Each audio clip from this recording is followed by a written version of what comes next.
Okay. We'll just play some more bonk. Oh man, look at these guys. Oh my god. The amount of kills, man.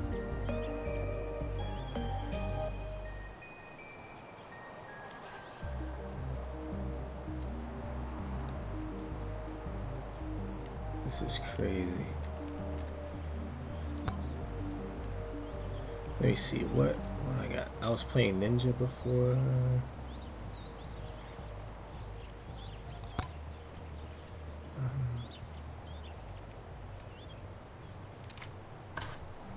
I guess I'll do this. Let's just do a quick run. See what we got.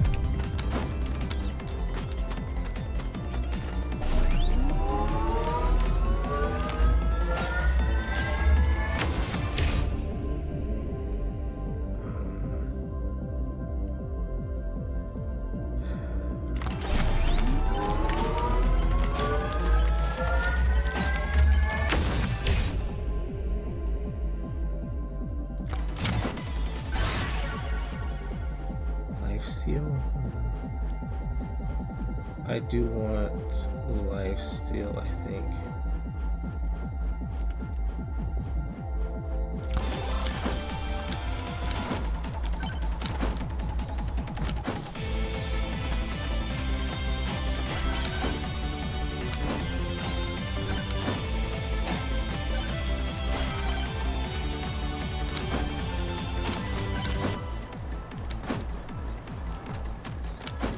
Oh, magnets here.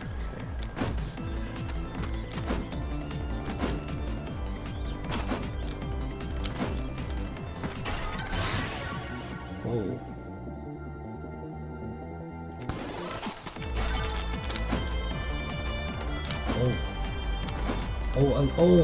Oh my god, if I could get an ice cube, that would be amazing. Holy shit, I gotta try to get an ice cube today. Because I can use that microwave for the ice cube.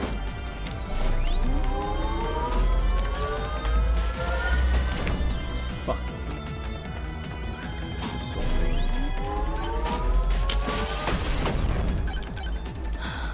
Completely fucked.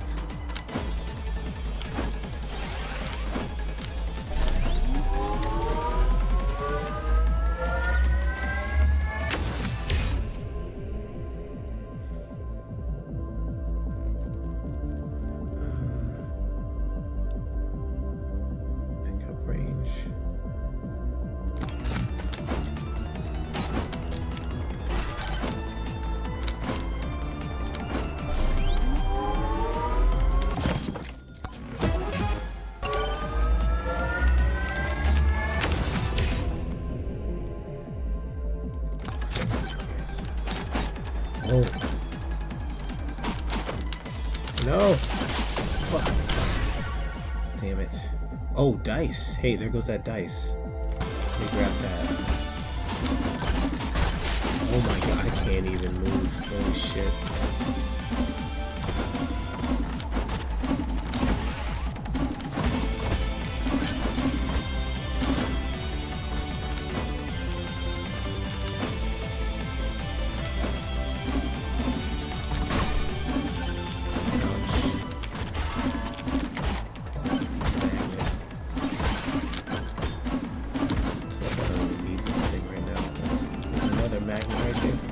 So many magnets so early on. Shit, man. Thorns, revolver, banana ring.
Um.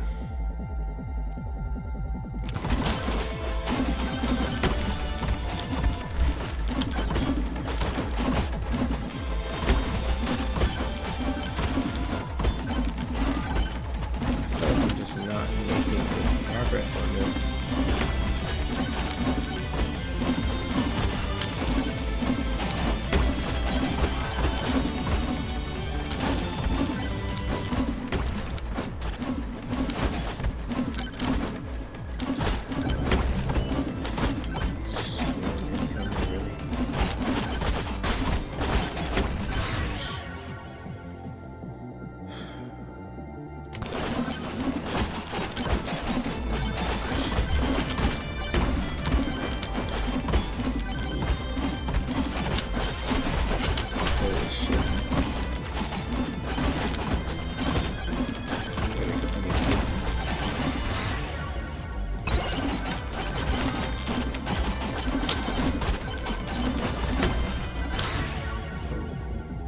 Dice damage.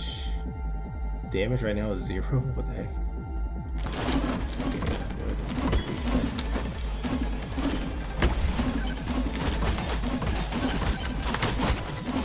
Get rid of this guy and see what will help out.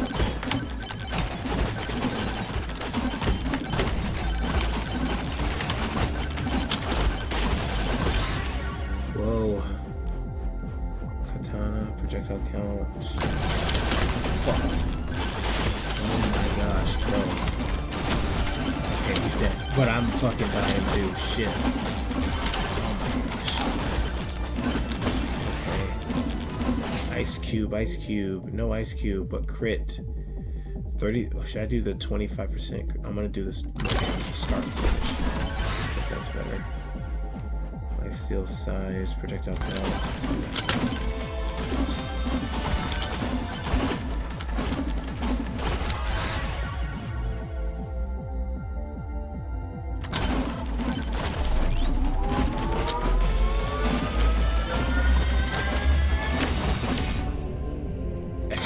Yes, please. Oh my gosh, I need the extra jumps. The extra jumps so bad. Another extra jump. Hell yeah, I'll take 2 extra jumps. Fuck it. Holy shit. Whew.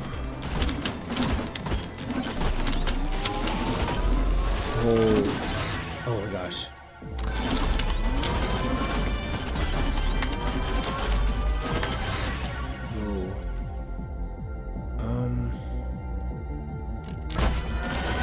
Dude, fuck. Oh my god, I can't even see shit right now. Oh, damn. I don't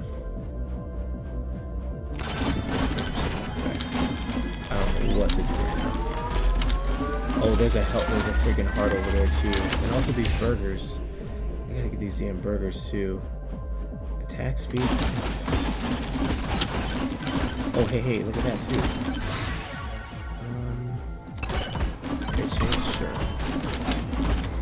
Oh, another freaking thing just popped in there too. Oh my goodness.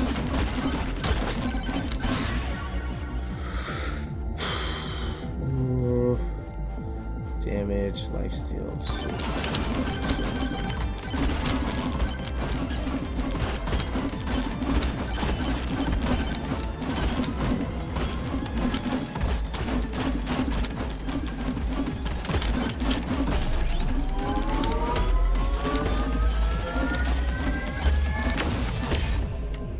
shield difficulty, thorns. Oh fuck me! Oh my gosh!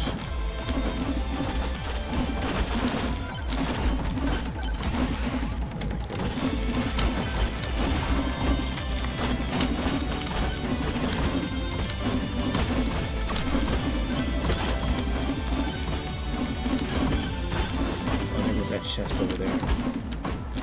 From that boss I killed way a while ago. My gosh. Oh, you know what else I should do? Shit, I should probably I feel like I should probably go back and try to find one of those because multiple of those. Oh shit.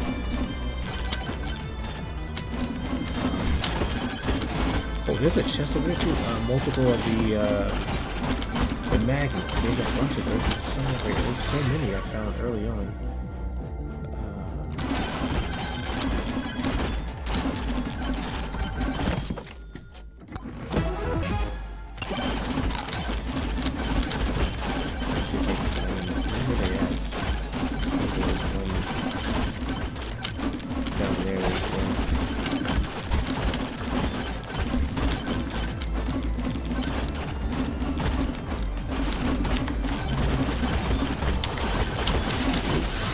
Shit, here we go.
Plus 1.2 extra jumps. Oh my gosh, that's a lot of jump right now.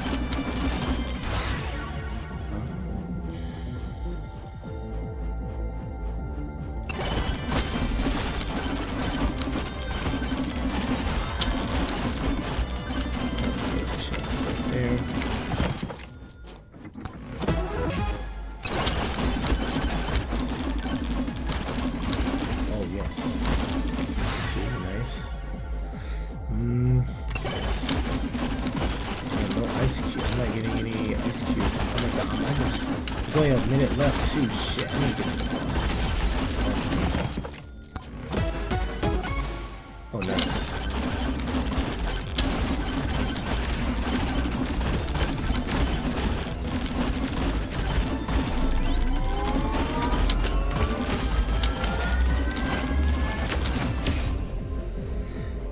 Attack speed. Let's take that attack speed.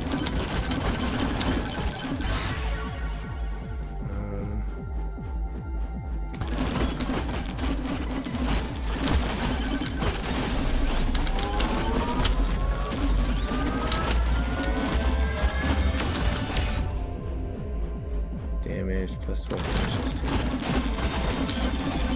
Oh, hey, this guy. So many jumps, bro. I'm gonna try to grab the boss. Or, well, almost grab the boss anyway.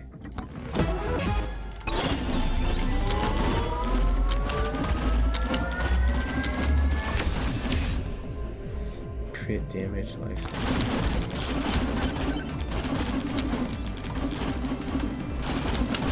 Oh, there's, oh my gosh, oh my gosh, oh my gosh. Damn it, bro.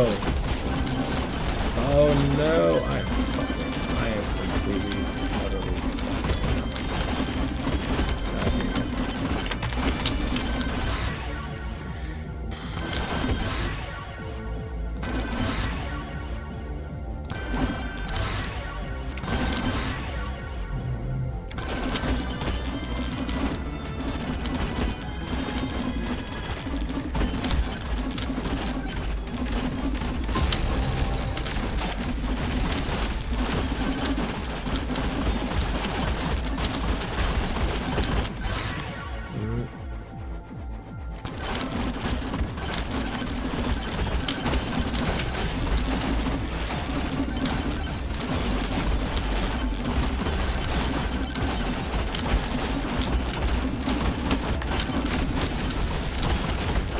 Holy, oh fuck. Damn, I didn't even realize. I didn't even see my health. I dropped so fast. Damn. 17 silver. I guess that's okay. I can at least buy this. Okay. Alright, let's try again. I'll just try the same level and stuff again.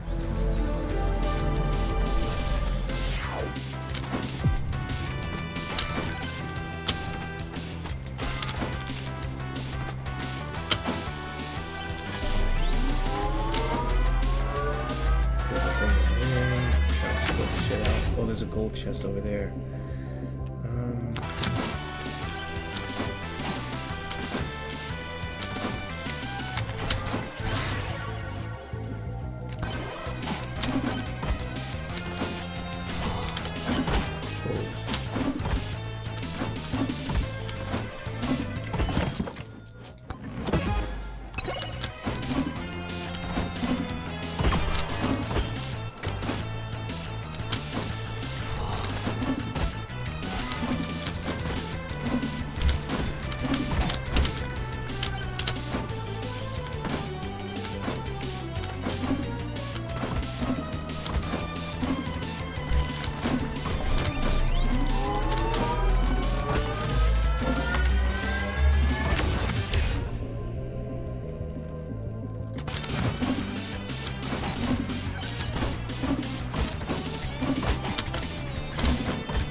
It also sucks I never got the ice cube. Definitely, that really sucked.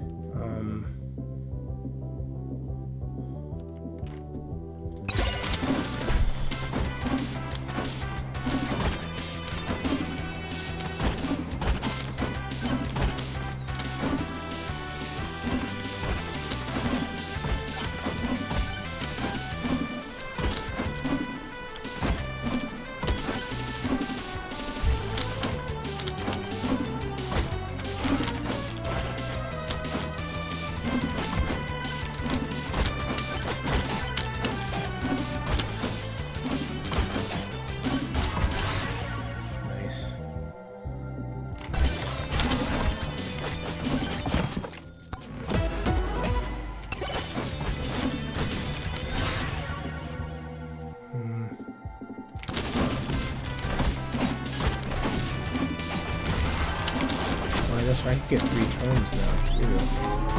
That's nice.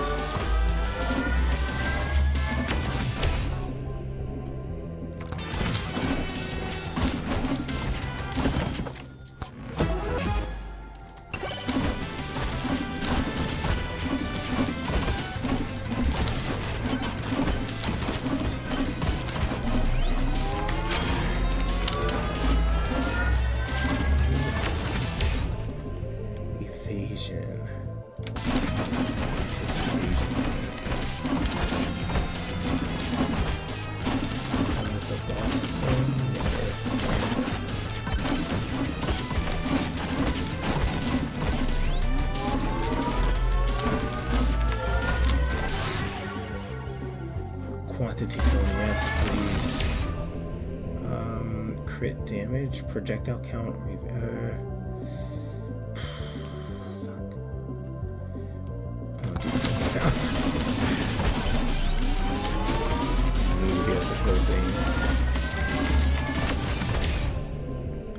Knockdown, look, damage. Okay,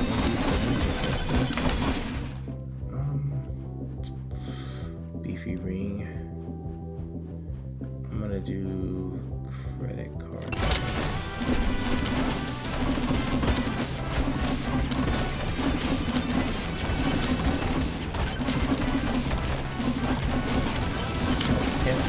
Oh shit! Fuck!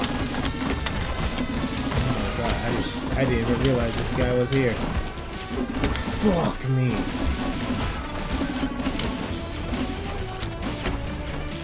Bro, chill.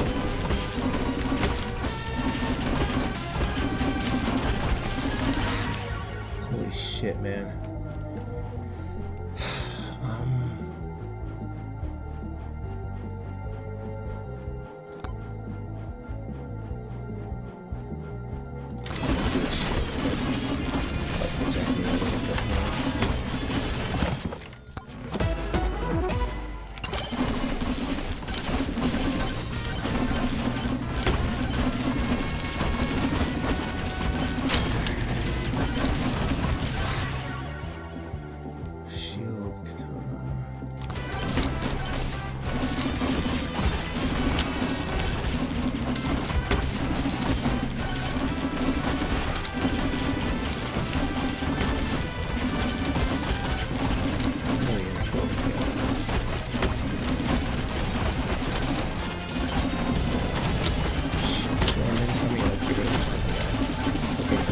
another drop too.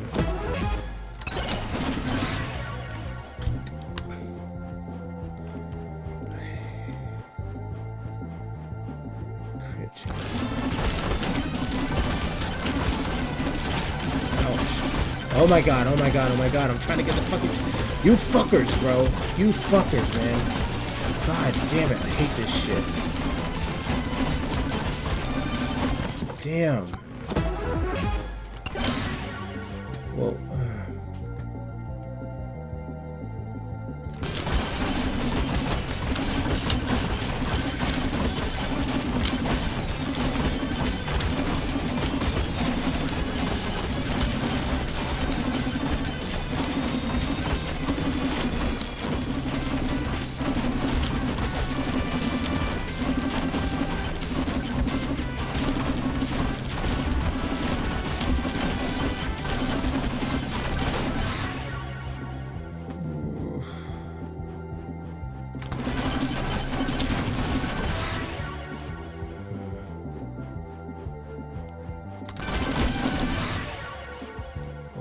crit damage.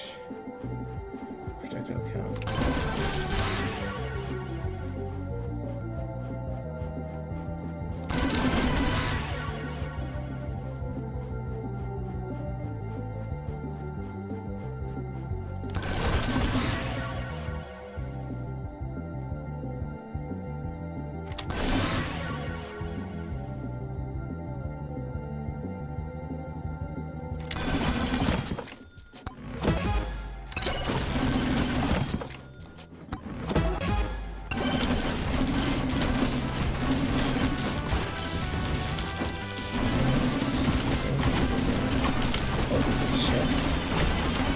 I heard it drop.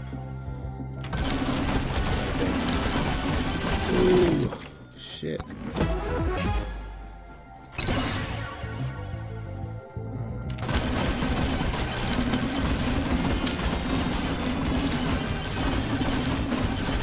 Oh, there's another chest right over there. Holy shit. I didn't see that.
Nice.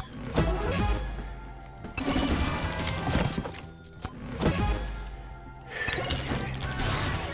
keep moving.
Oh.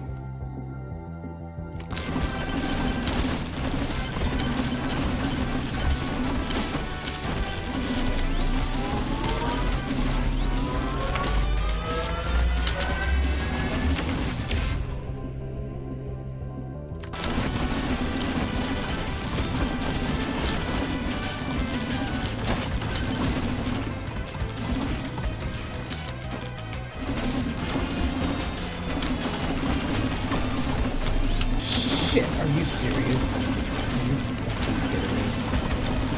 Damn it, dude.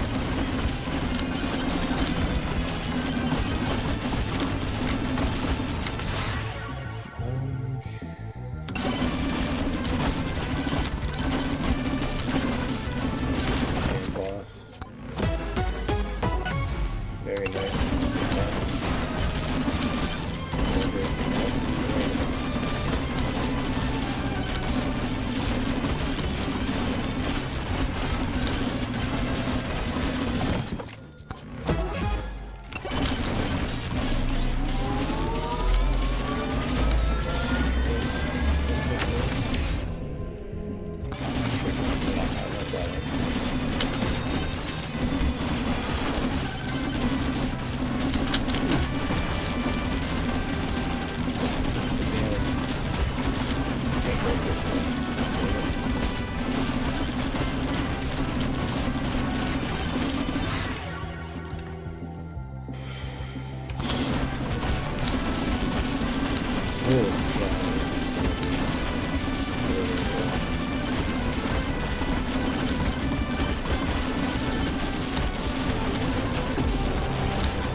Oh my god, oh my god.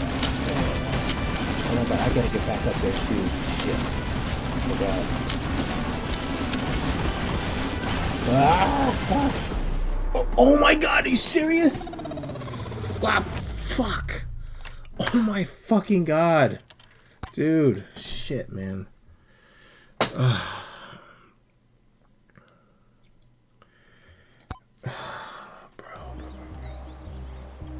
What the hell, bro? What the hell?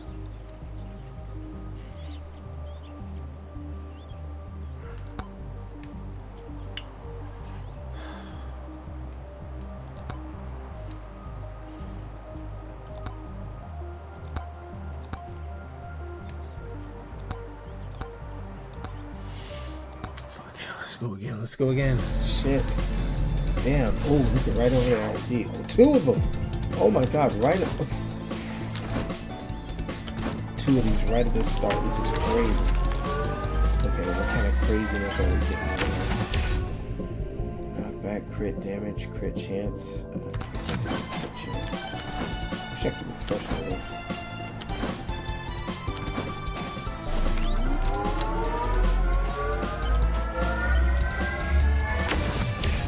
Oh, damn. Excuse me. Plus 5 evasion. For the next 5 evasion.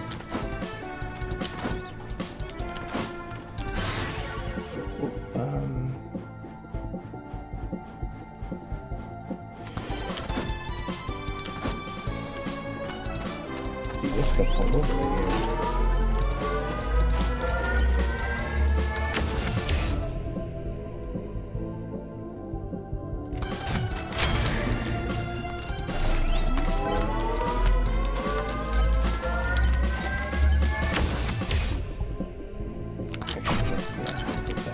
Oh my god, I'm about to die already. Fuck. Shit, man.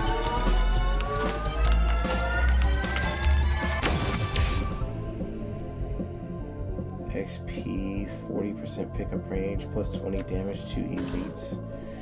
XP gain. Maybe that's not the best thing. Dude, I need some items or something. Fuck. Shit, man. There we go. Projectile count. Yeah. Size. Whoop. Oh, I'm dead. I'm dead. Nice.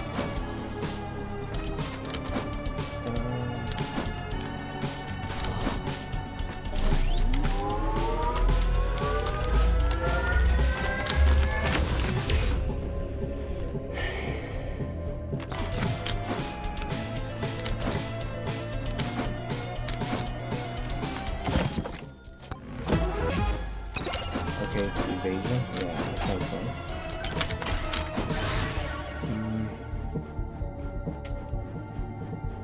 Some other stuff.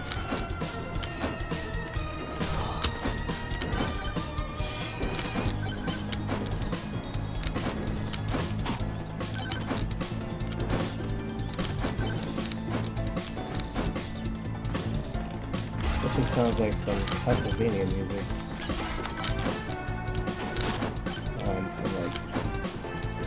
From one of the DS games.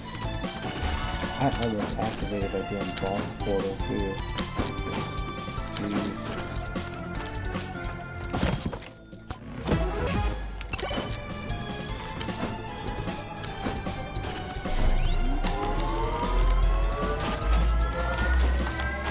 Holy shit, you guys are right on me.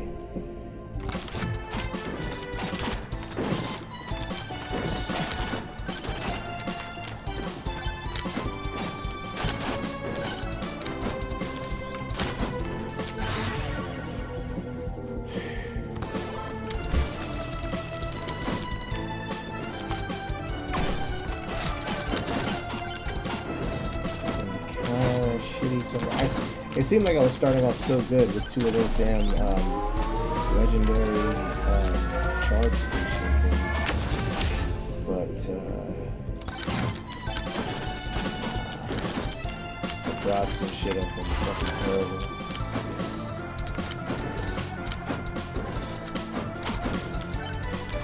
Stone gold, nice. Oh god, oh god, oh god. Oh yeah. Yeah, just... Holy shit, dude. That was... I don't know, that was just a bad run right there. Fuck me. What the fuck, man? God damn it, dude.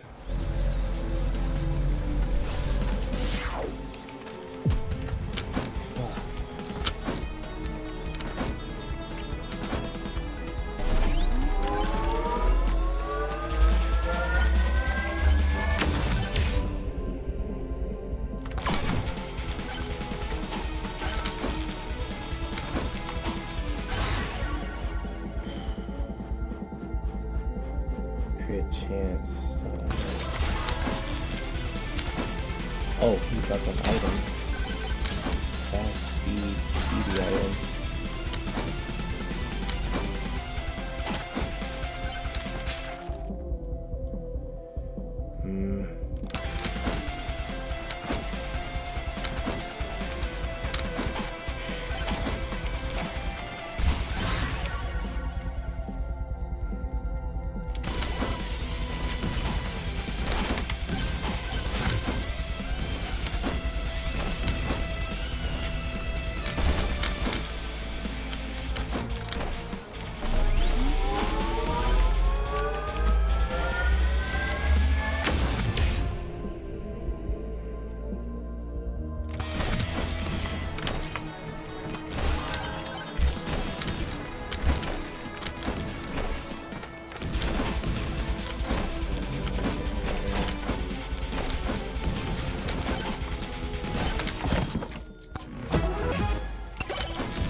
Shield tone, thrones tone, bloody tone.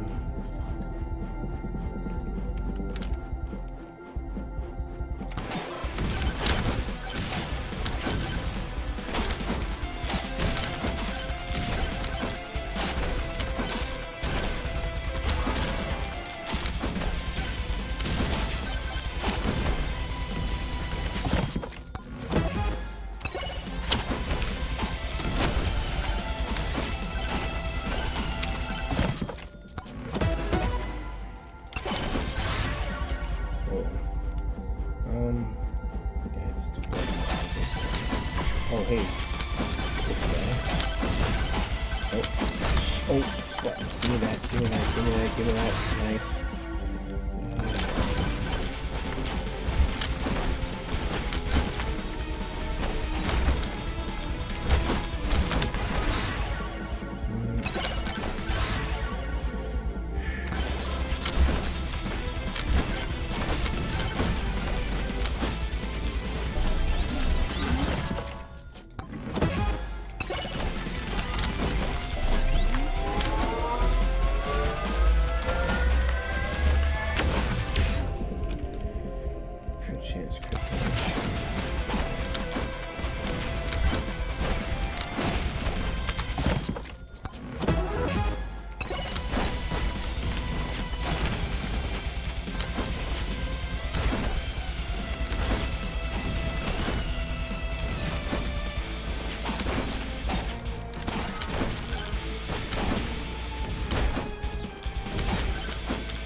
There's nothing even down here. That sucks.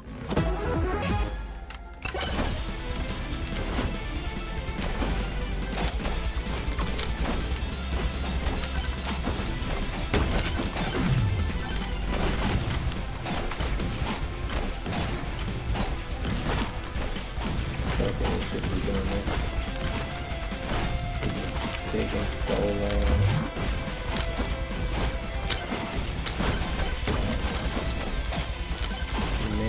Fuck.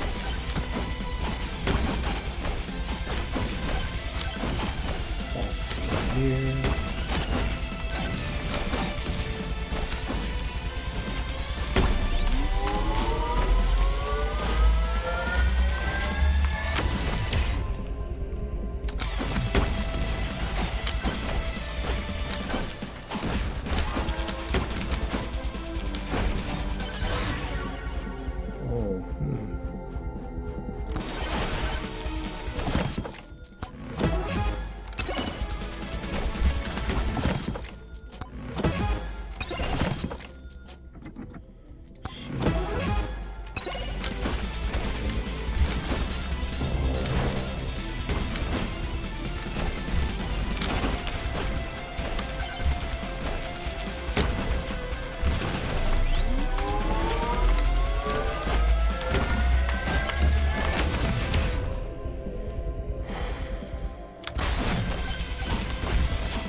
Oh, hey, yeah, there's a magic right there. Nice.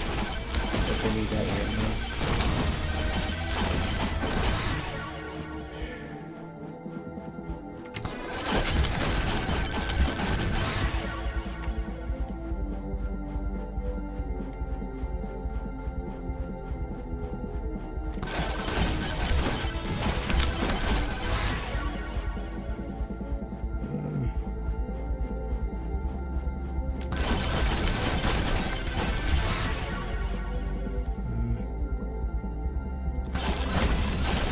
Oh shit, what the fuck?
God damn it, bro.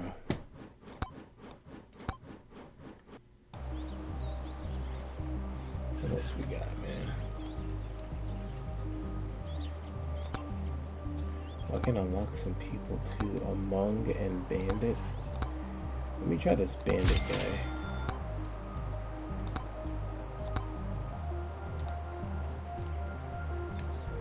Gain 1% attack speed per level. Start with the tier 1 forest.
Always good for the damage.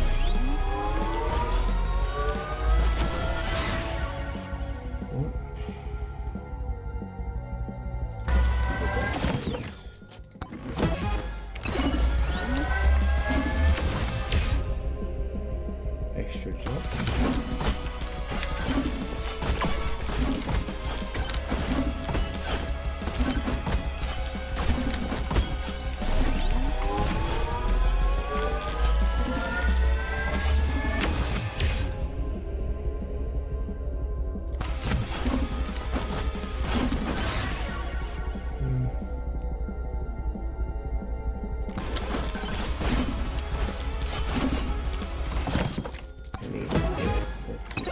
I gotta remember to save them time slot for the duplicator shit. The boss summary.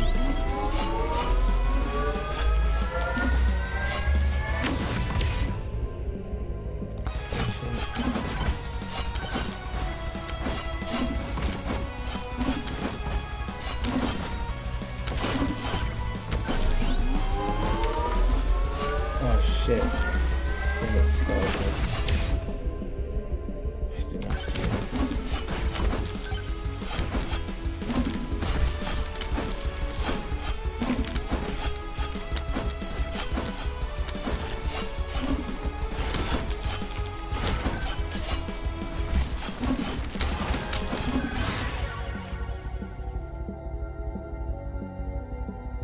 Bloody tome size.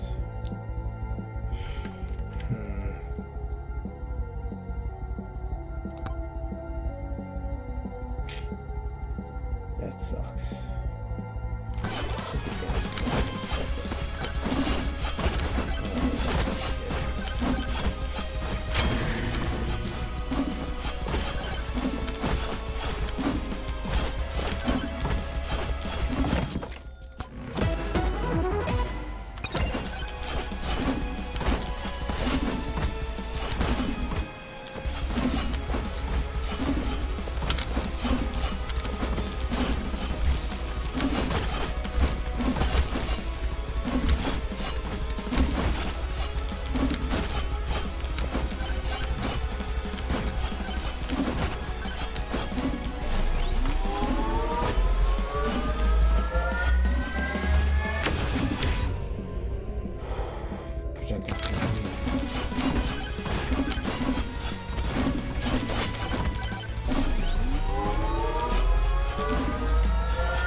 Hey, bonjour, hello.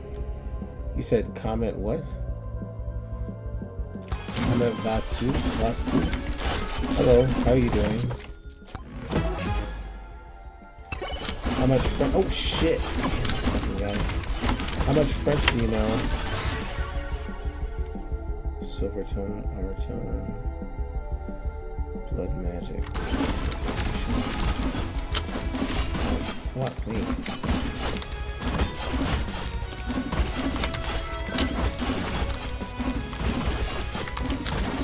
Fuck me.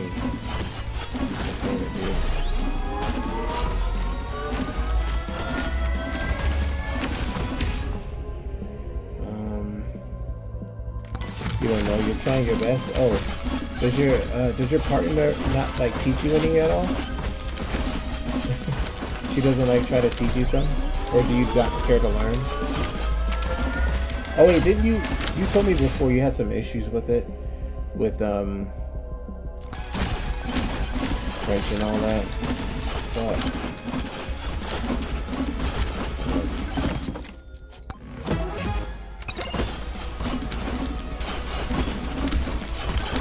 Hey, oh my god, this guy. Oh, giant fork. You can eat so much spaghetti with this boy. Also, crits may have a chance to become mega crits. You know, French you learned in school, but you said something I think before about there being like a problem with you learning it or something. Like as far as because of the people, like it was like a really weird, like, kind of situation, I guess. Shit. Oh my god, I'm gonna fucking die. Dude. Shit, man.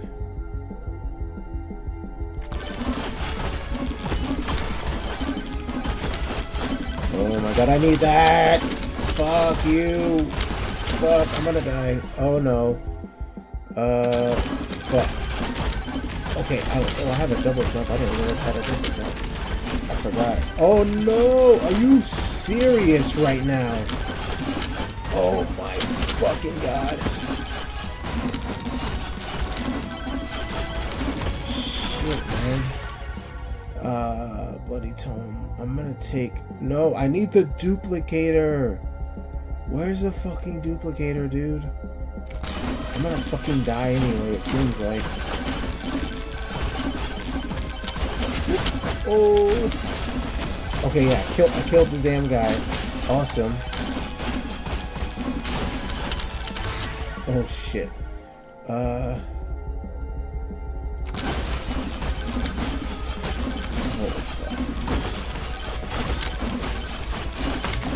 my goodness. Oh my god, I gotta get back to that dude as well. Oh, nice. No duplicator still. Oh my fuck, man. Fuck this shit, dude. What the hell? This is so dumb. Fuck. Damn. Whoops. Oh, no. I didn't mean to banish that. You fuck. Where did I do that? Okay, there's a guy right there. I'm gonna get him.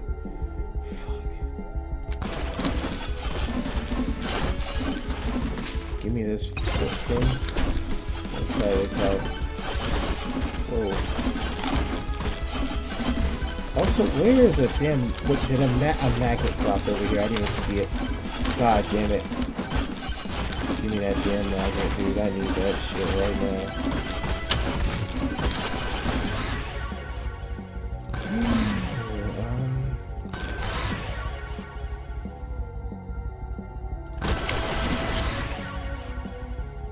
Damage size, crit chance, crit chance. Sheesh.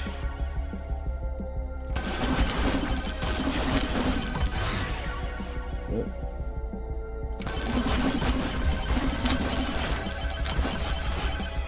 Oh, hey, look at that. There's something good here. Oh man, oh man, oh man, oh man. Plus 10 shield, plus 16% size. I'll take that. Oh, it is a magnet right there too. Okay.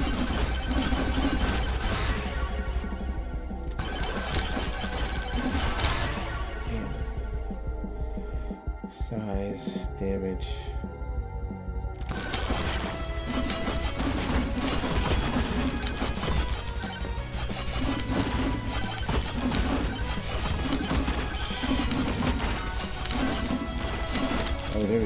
that.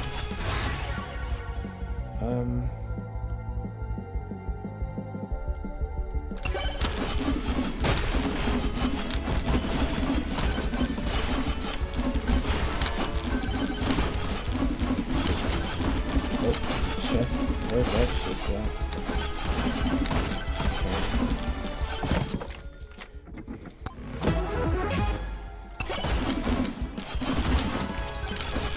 Shit, something else, another chest dropped? What the fuck? Where is it at? Maybe it was the chest.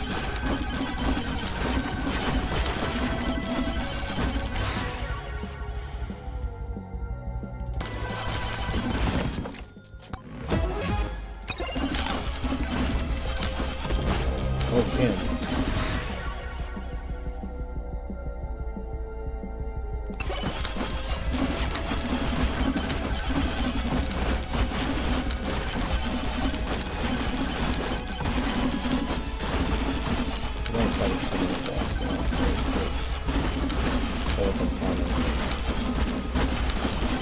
At that point, man. Damn it.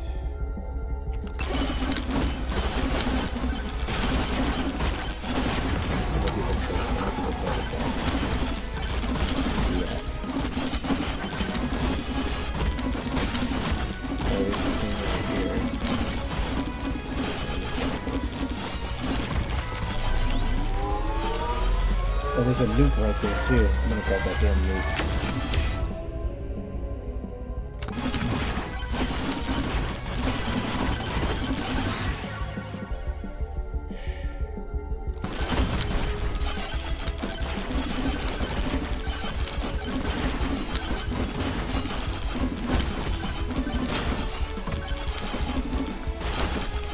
What the hell, guys? Let me get rid of these two first.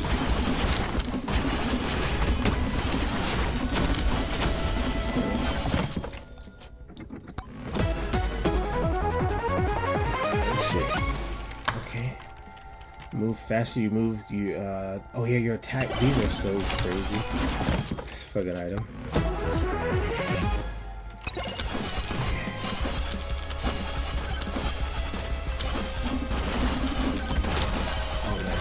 Killed him. Very good. I need to do the boss right now. I need to grab him and summon whatever the fuck. Should I do one more quest thing? I'm good. Let's do the two bosses.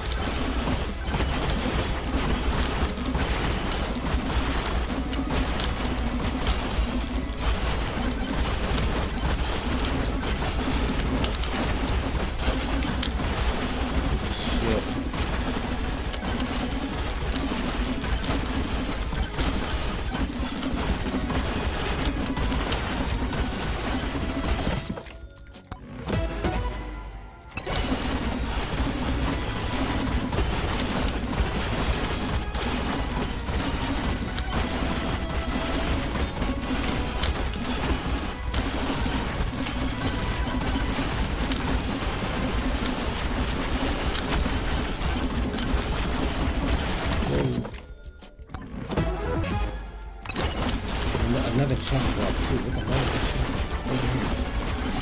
What the fuck?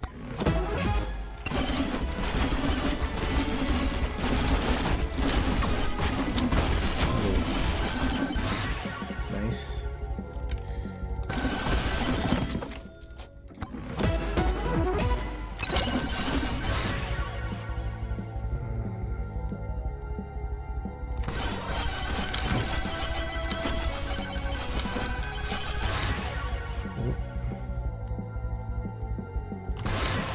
Oh, blood magic.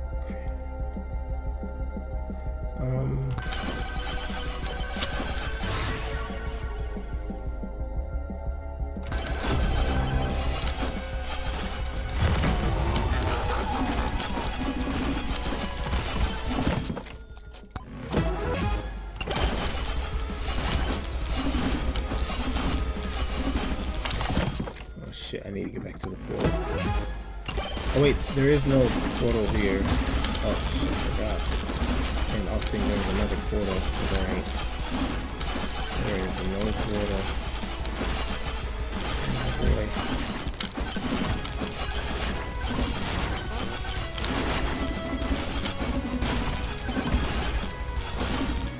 I get another magnet? That'd be great.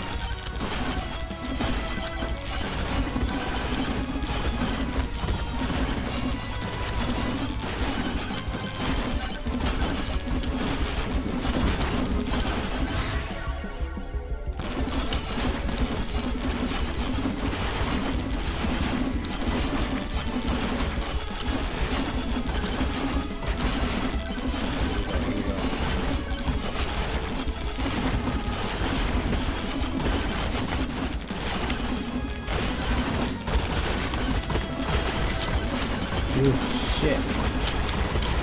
Oh god, I can't. These guys. Holy shit. I can't even move. They're so fast. Oh my god. Oh my god. I can't do shit right there, bro. But it's all good. We finished it. We finished it. Tier 1 completed, yes. 19 silver. Pretty good, not bad.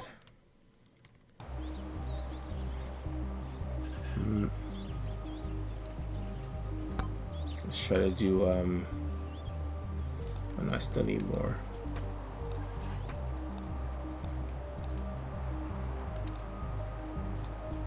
I'm gonna try to do the monkey again. Let's try to do the monkey again.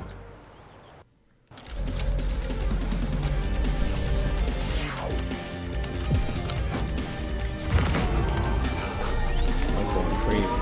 I'm going crazy. I'm gonna try to tone up the difficulty and do all that shit.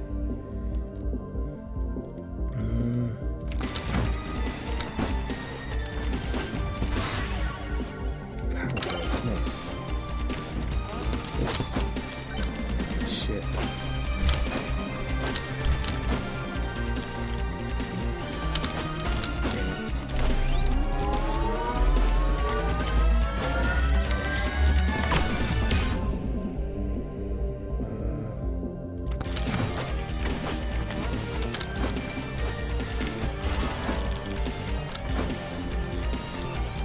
I keep forgetting I haven't come to the walls.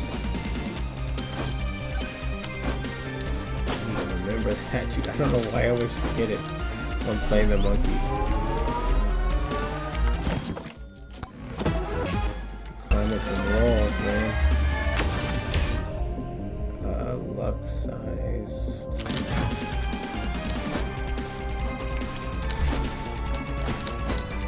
Wait, okay.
doing.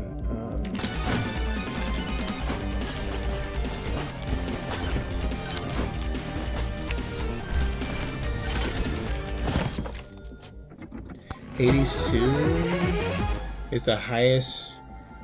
Wait. Okay, well, we have Game of the Year now. Hades 2 is the highest rated Metacritic game Wait, when does that game even come out? Wait, does it come out next month or is it out now? Did it release soon? Or did it release today? Hold on, is that crazy though? Tomorrow? Okay. You know what? Hey, after this, let's watch some Hades reviews, okay? I'm gonna go on YouTube and watch some Hades reviews. I wanna see. What the hell is going on with that. Woo. Oh shit. Whoa. This monkey, bro, he be zooming. Oh my goodness. Ouch. Shit.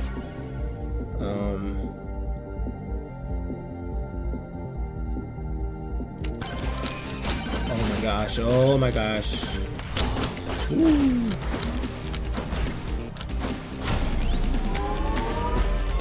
Oh my gosh, can you make this? Can you make it? Please make it. Ooh. Oh gosh.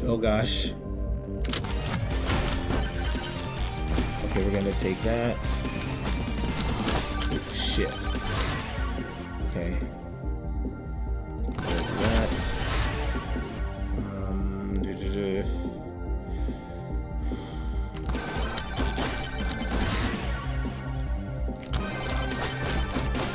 Ouch. Fuck me. Oh my gosh. Oh no. Fuck. Legit, every fucking reviewer gave it a 9 out of 10. And all popular ones gave it a 10 out of 10. Oh shit. Okay. I'm gonna pull it up. Now. Hold on. Let me open up the thing. And we're gonna watch some Hades 2 reviews. Let's do that. Whoa, shit. Hold on.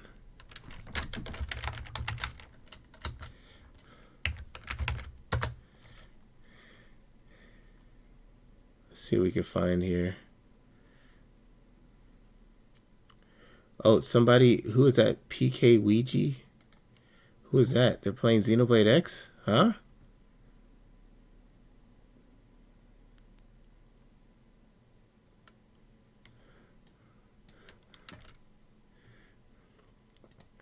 Hey, bro. Good luck, bro. Good luck, bro. Somebody's playing Xenoblade X right now. Hold on, let me move it over.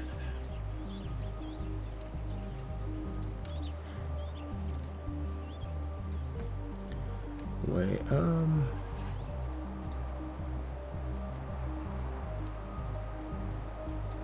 here you go. Somebody's playing Xenoblade X right here. Spider. Hold on. Okay, let me close this out. Hold on. Yes. Okay. Okay, let me do this. Let me check on, I'm gonna check on... Yeah, nice. Keep it locked. Hades 2. That is so busted. 2. Thanks, Salad&Soda. Review. Let's do that. Hades 2 review. Let's see what we got. So we got an IGN. We got a GameSpot. They all just kind of came out. Noisy Pixel. Gaming Bolt. Nintendo Life. Wait. Oh, that was... Do they have a review? Nintendo World Report. Kind of Funny Games. Okay, let's look at these. Let's see. How do you follow up a character-driven roguelite that's nearly peerless at everything it does, like Hades? Oh boy, here we go. You need to know where to go bigger without adding too much bloat. You need to know where you can tighten down some screws without smoothing away too much texture. Okay, I'll be quiet. You need to know what the essential sacred elements were that made it special, while also finding places where it makes sense to experiment. I still haven't played the first game of this either, so, but man, I'm gonna have to play the first game, huh? Because I want to play the first game. It's $6 on the eShop. I have it. I own it on Steam, I think, but it's $6 on the eShop right now. Should I buy it on Switch instead? Experiment and remix. May all the travel shrines of Swift Lord Hermes re-emerge, Hades 2 somehow does all of these things, with the care and flourish that has become Supergiant Games' signature at this point. There's scarcely a note out of place. Well, daughter of Hades. You said Hades is one of those games you play so much you just play in bed at this point. Also, it's a Switch 2 timed exclusive. Oh yeah, that's right. So the Switch 2 is the first place it's coming out on. Or maybe it's coming out on Switch 1 If you haven't as well. played the original Hades recently or at all, Hades 2 starts fairly abruptly. Death to Kronos. You're introduced to Melinoe, daughter of Hades and Persephone, and sister to the first game's hero Zagreus, and set on your way with little other context than an urgent charge to kill your grandfather, Kronos, the Titan of Time. Little one, do not presume to think your movements are invisible to me. It's been a couple years since I played Hades, and I didn't play Hades 2 in early access at all because I was saving myself for the main event. So it did feel a bit like being adrift for the first couple hours or so. Oof. Do not be disappointed. You fought well. This feeling fades fast, though, as I grew to love an excellent and varied cast of mostly new characters inhabiting the night-shrouded crossroads between the realms of the living and the dead. Hold up. Don't even try and sneak by. Supergiant's character designs remain at the absolute peak of the mountain, with their distinctive silhouettes, strident but never garish use of color, clever interpretations of classic myths, and tiny, delightful details placed just for the super nerds who can quote the Odyssey from memory. We shall find all of it, melt it down, and return the gold whence it came. They're still represented by static images, but this time the artists have built in extra subtle touches of animation that bring the characters to life that much more, like the glint of green light on Mel's lower lip. Catch your mind drifting back to your concerns? Oh, okay. Nemesis is hey. Okay, so I'm looking at the eShop right now. Oh, you said I love the legit. Every single thing in the game is voice acted. There's even a mind voice narrator. Oh, really? There's like a different voice for the narrator. That's pretty cool. But I'm looking on the eShop right now for Hades 2. Apparently, if you buy it on Switch 1, there's a free upgrade pack for Switch 2, like on Silksong. So what I might do is just buy it on Switch 1 and then just grab the free upgrade on Switch 2. That's for Hades 2. I'm looking at it right now. Let me see if I can find Hades 1. Probably my favorite of the newcomers, with the buff avatar of Vengeance presenting an aloof rival who was so very satisfying to eventually turn into a friend and more through a long and complicated arc. Got my own birthright, thanks. And yeah, been making progress. Hecate plays the mentor and reluctant caregiver to Mel, always self-conscious of being compared to the heroine's mother while secretly wishing she could call her a daughter. There are so many layers here. Not even the archetypical Olympians are one-dimensional, and the voice acting is top-notch for everyone. Can't guarantee a weapon worthy of the gods is going to be enough for you to see this through. But I can guarantee you're getting the very best. I really like the presentation of this game too. It's so nice. Layers is really the key word when it comes to Hades 2, and I don't just mean the ones you fight through to get to the next boss. Similar to the first game, things start simple, but more mechanics and characters and methods of progression get added at a generous but not overwhelming pace with each run, failed or completed. Even sitting north of 50 hours and 50 runs, I don't think I've unlocked close to everything there is to unlock, and I've never had a night pass so far that there wasn't. I mean, Hades already ran at 60 at base. Yeah, that's the thing. I'm assuming it's gonna run well on the regular Switch, so it wouldn't be like a big deal just to get it on Switch, and then I can whatchamacallit, just upgrade it. I'm gonna double check my Switch though, my Switch 1, just to see if I have it. I'm looking on the eShop. It's I don't know if it's, I don't know. I feel like I might have this on the Switch, but let me just double check. Something new to look at. It's not just new dialogue snippets either, although there are an almost absurd number of those for so many different character combinations and contexts, where they react to specific things you've done in your most recent run or which other god's boons you're carrying. Meaningful, permanent upgrades from Hecate's Cauldron, tricky challenge runs from Chaos itself, a clever revision of the original's heat system, a simple farming minigame, Grow strong. adorable animal familiars who can help you in and outside of combat, You're a good gal. all added to the epic at a pace that always makes them an exciting treat without feeling like one too many things to keep track of. Maybe the biggest single leap forward for the sequel is the fact that Mel has 2 paths in front of her each night, after you unlock the second one fairly early on. Commencing. Down toward Tartarus to pursue the ultimate villain, Kronos, or up to break the siege his allies have placed on Mount Olympus. Each consists of 4 regions with their own bosses,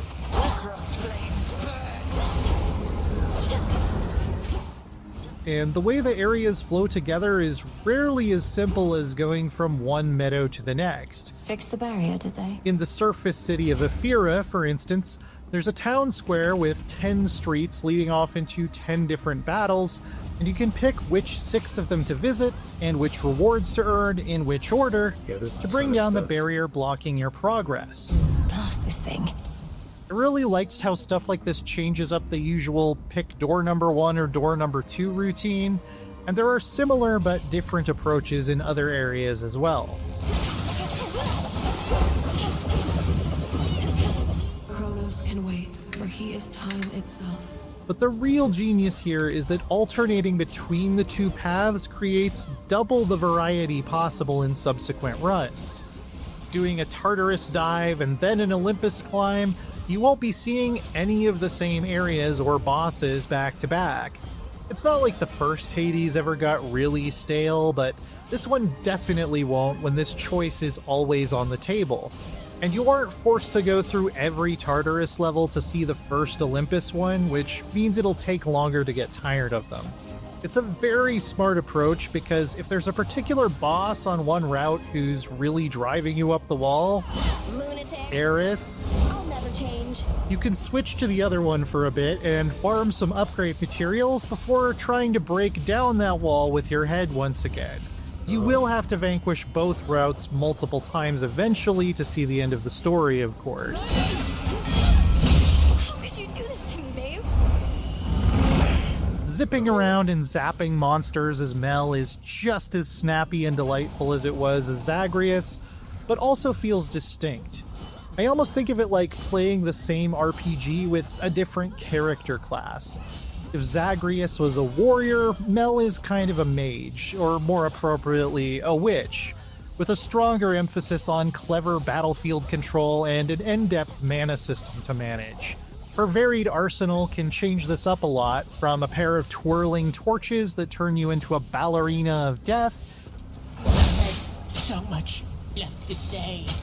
to an enormous off axe that rewards careful timing with terrifying damage. There goes my body parts. Each of these comes with multiple unlockable variations with unique abilities and cool designs, turning the axe into a scythe, for instance, and your choice of weapon is a defining moment at the beginning of every run.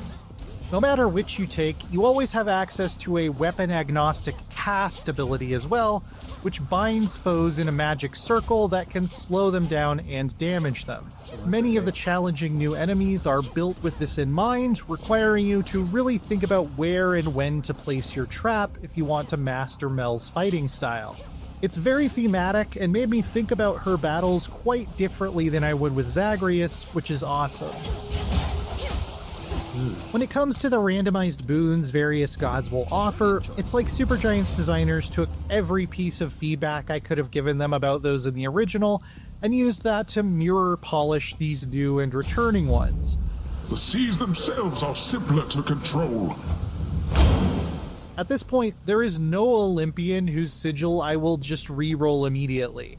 They all have some really cool and powerful stuff that slots nicely into my preferred playstyle. Some are still more desirable than others, naturally. Don't anybody rush you, except me. Hermes is still my boy, though darting around at warp speed isn't quite as overpowered as it was in Zag's day. But even a few like Poseidon, who I used to kind of sigh when he showed up, have kept their thematic identity while also offering perks I actually want to take, such as speeding up the collection of valuable resources for unlocking more upgrades. There's an interesting new consideration of elemental affinities, where boons will all grant one of a handful of elemental essences, and other boons will activate based on how many of that specific essence you have, another layer to consider when planning out a build. Selene is a major standout among the gods and titans in that her moon blessings give you an ultimate ability called a Hex that can range from slowing down time to blasting foes with lunar energy.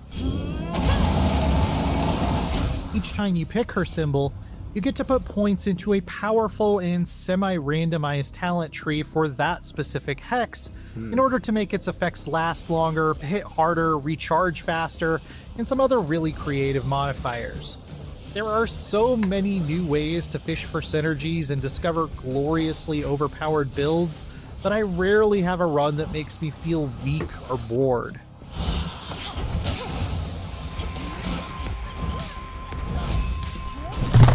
For my obols, Darren Korb is probably the best video game composer working right now, and Hades 2 is, as the kids would say, a common Korb W.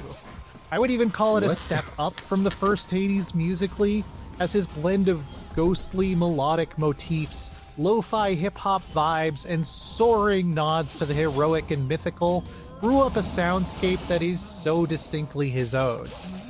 Longtime collaborating vocalist Ashley Barrett returns as Artemis for Moonlight Guide Us, my favorite of the new tracks, joined by Mel's voice actor, Judy Alice Lee, to create a hauntingly uplifting harmony that brings tears to my eyes.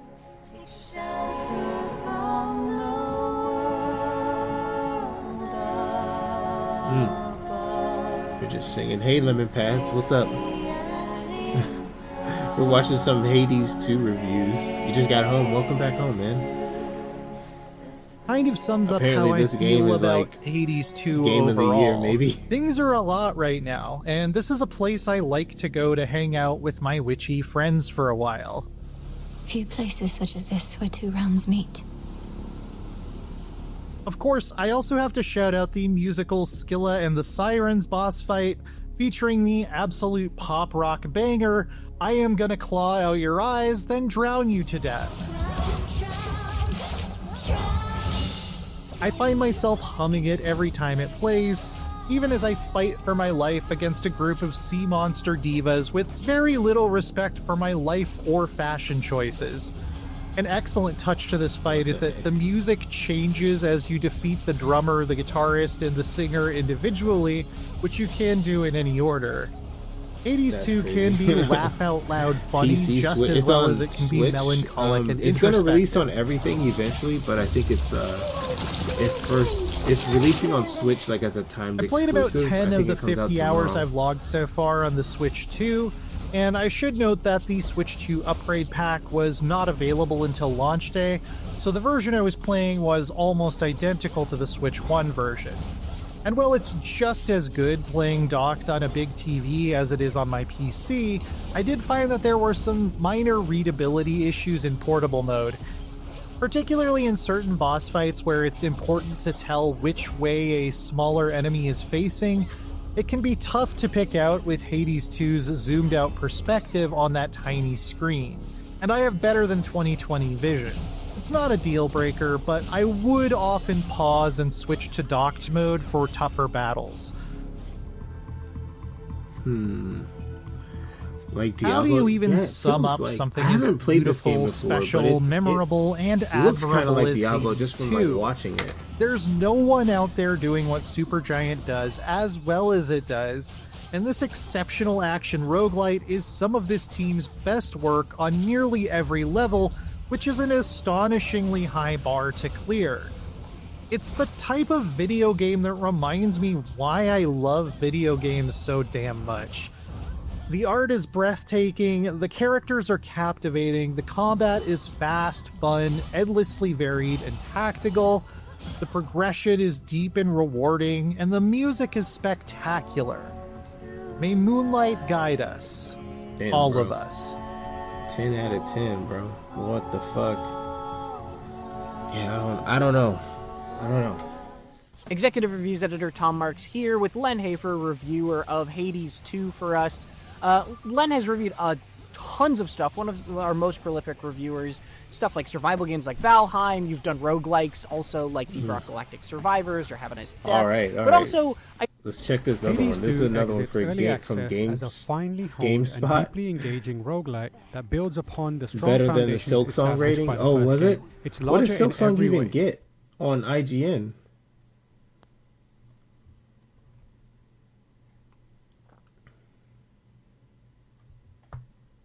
It got a 9? Really?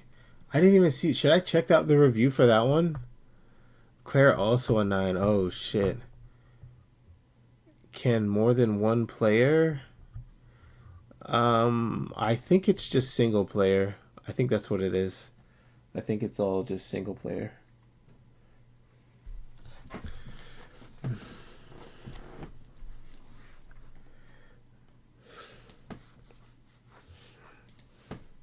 With more characters and conversations to enjoy, an entirely new roster of weapons to learn, and deeper customization options to expanded combat system.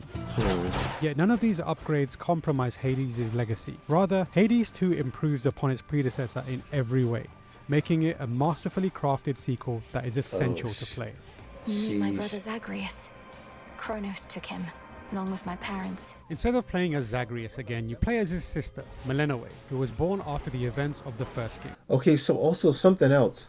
This is coming out on Switch 2 tomorrow, but it looked like this review and the last one they said were played on PC. Your journey But with the they Witchling probably begins play exactly shortly the after same, the but Titan just a Kronos note. usurps the throne and takes over Hades' domain, banishing Hades, Persephone, Zagreus, and other chthonic gods as he does so. Melinoe, saved from the unknown fate of her family, has been raised to realize one simple goal. Death to Kronos.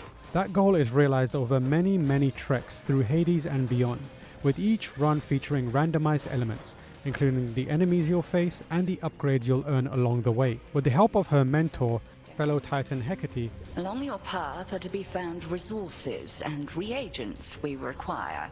and a cast of new and returning gods, shades, and all those in between, Hades 2 sets out strongly from the get-go, with a story that is gripping to watch unfold between runs.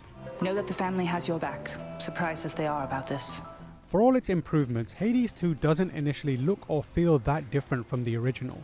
Both games operate with the same isometric viewpoint, and Melinoe moves with the same speed and grace as her brother, albeit with some slight changes. Unlike Zagreus, Melinoe is far less dash-happy, with a longer cooldown between each of her evasive bursts of speed that's initially awkward to get used to.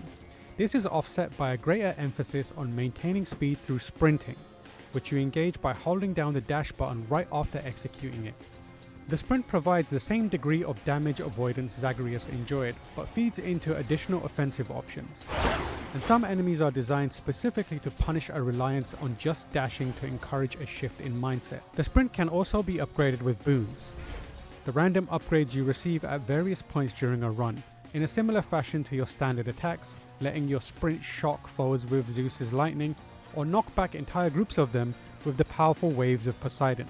This tangible change is a taste of how Hades 2 approaches evolving a strong, established formula by making small, sometimes experimentative changes that have profound effect on the way you approach gameplay.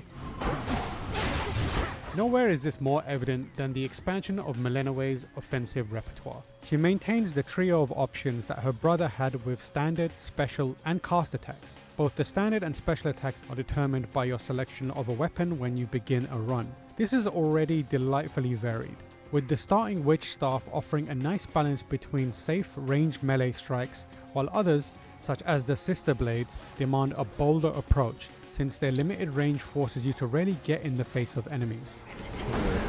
Milenowe's cast ability is also far more useful without boons than Zagreus' awkward red diamond projectile ever was. In keeping with her witch abilities, Milenowe can throw down a circular ring that confines enemies inside it for a brief period of time, making it an effective crowd controlling option at its default tier. Boons from gods can radically evolve it, turning the defensive snare into a more offensive area of effect spell that decimates large groups of foes or inflicts harmful curses on them. Milenowe's cast ability is just one of the biggest changes Hades introduces for its refined approach to combat. Each of your 3 attacks can also be channeled into new Omega attacks, which you can think of as alternative fire modes for each. The standard attack of the slow and cumbersome Moonstone Axe can be channeled into a fast and devastating spinning attack, for example, while the single shots of the Black Coat's special attack can transform into a lock-on missile barrage that quickly melts away lonesome enemies. These are powered by magic, which is a new resource you need to manage between each skirmish. It refills automatically as you enter a new room, encouraging you to maximize its usage during each battle, while also making you think about ways to keep it topped up while you're in the thick of things. All of these combat abilities are empowered by gifts Milenowe receives from the various characters you'll run into during each run. You've met many of us now. There are familiar faces such as Aphrodite and Hermes, as well as entirely new ones. Look at you, hot stuff. Hestia, for example, offers her flame damage dealing boons as a way to introduce damage over time strategies to Milenowe's repertoire. With 6 distinct weapons to use, more boons to imbue them with, a variety of keepsakes from friends and foes that influence runs, and a handful of animal familiars to choose from, Hades 2 provides so many levers to pull and knobs to turn that it's unlikely you'll ever feel like you're doomed to an inconsequential run. Yes, you'll still have ones that go a lot better or worse than others, but there wasn't one I played that didn't feel instructive or enlightening in some way. All of these options are also introduced at a steady but measured pace, never overwhelming you with new mechanics before you've got a grasp of those you have access to. And that concludes our little orientation. Each new wrinkle is another piece in a larger puzzle that eventually lets you have more consistently successful runs, rewarding the thought you've put into both the preparation before them and the execution of a build during each one. It's an engrossing formula that makes the much lauded original seem like a nascent idea by comparison, and exemplifies the ambition shown by Supergiant Games with its sequel. This additional depth to combat is kept entertaining thanks to an entirely new roster of enemies to contend with, many of which demand a quick understanding of the new combat avenues available to you and how best to take advantage of them. Simple, slow-swinging brutes might be commonplace in the first few encounters of a run, but they are quickly supplanted by seemingly never-ending waves of small but deadly floating fish in later ones, or heavily armored soldiers that require quick reflexes to keep out of their wide-reaching melee strikes. Boss encounters are the true standout though, ranging from an interesting roster of mid-bosses that you'll encounter quite frequently to the show-stopping skirmishes that await you at the end of each biome. These are massive climactic battles against Hades 2's most challenging foes, each with their own fascinating theme around it.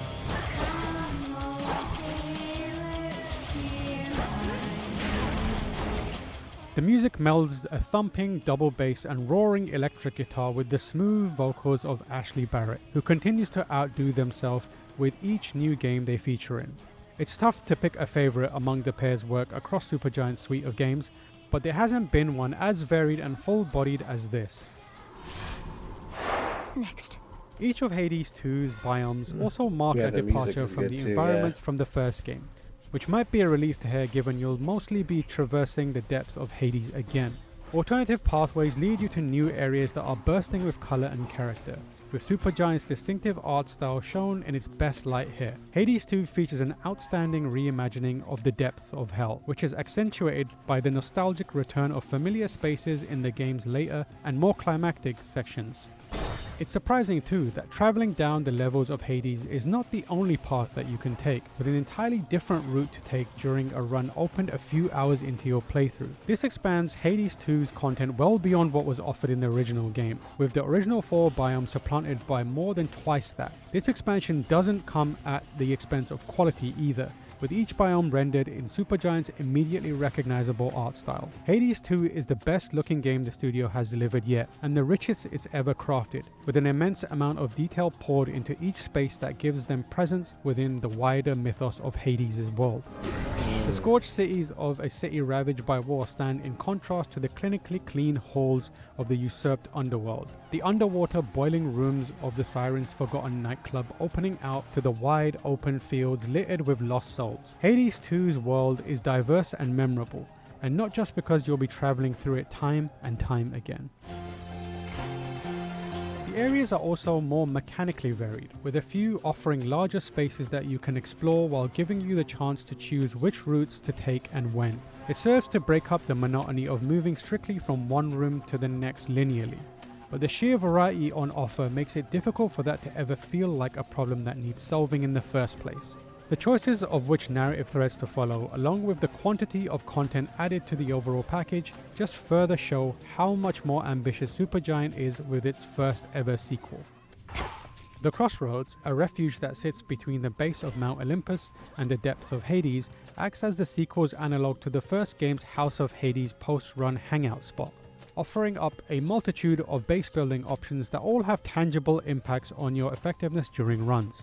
Must be an incantation that can help. A large bubbling cauldron in the center lets you combine resources to unlock new parts of the Crossroads, as well as helpful shops and newer resource types to collect when you venture back out. A small garden lets you plant specific seeds that sprout while you're out, folding back into the requirements for more expansion via the aforementioned cauldron.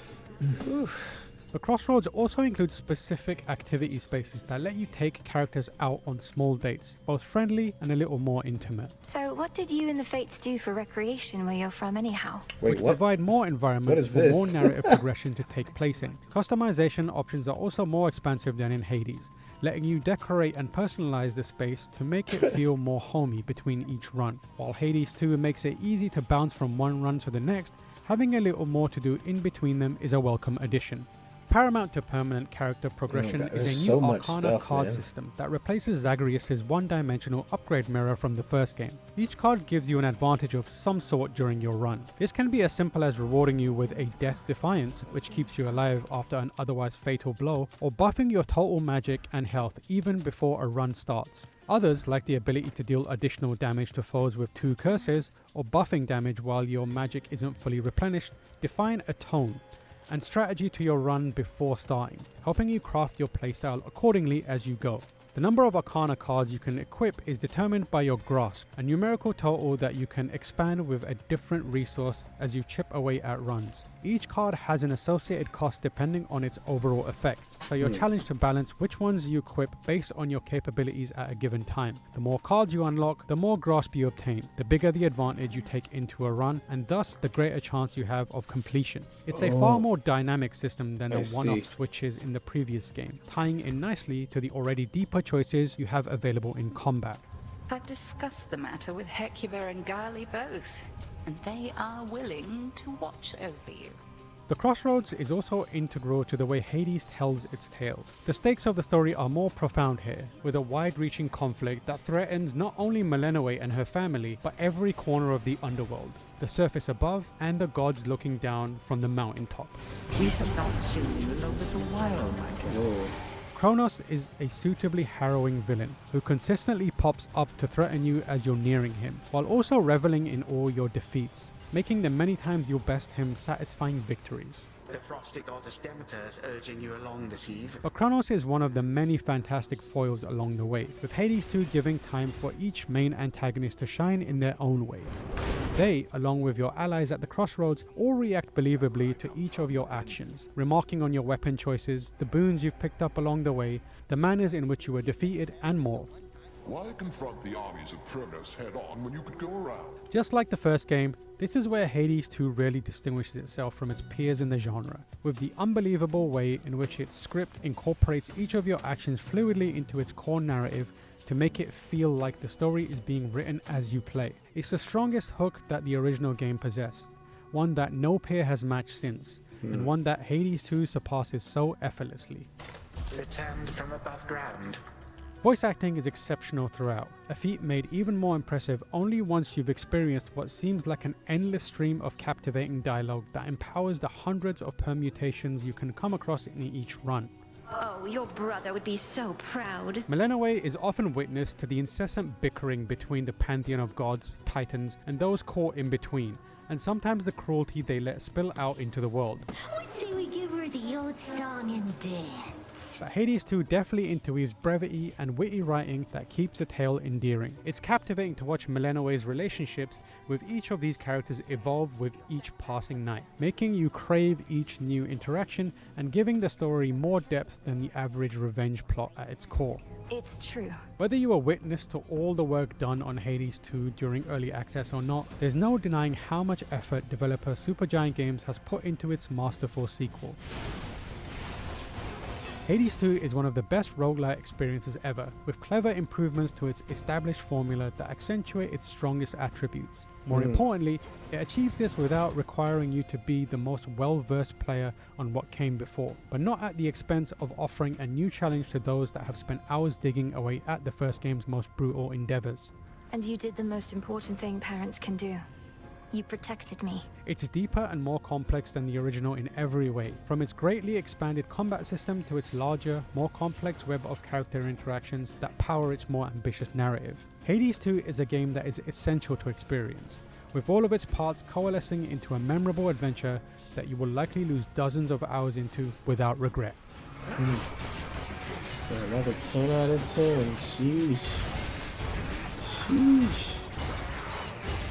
Man, that's crazy.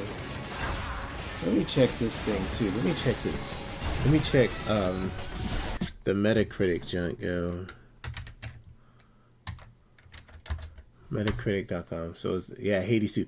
Yeah, oh my god, 94, bro. Damn. Damn, that's crazy.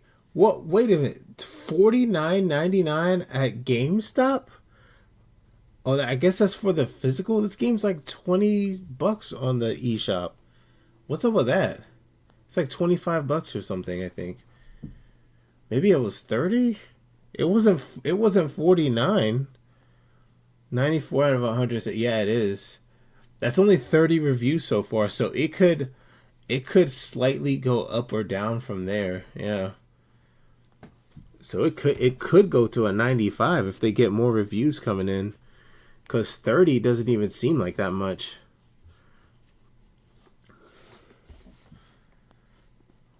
So it's probably going to be a lot more by the end.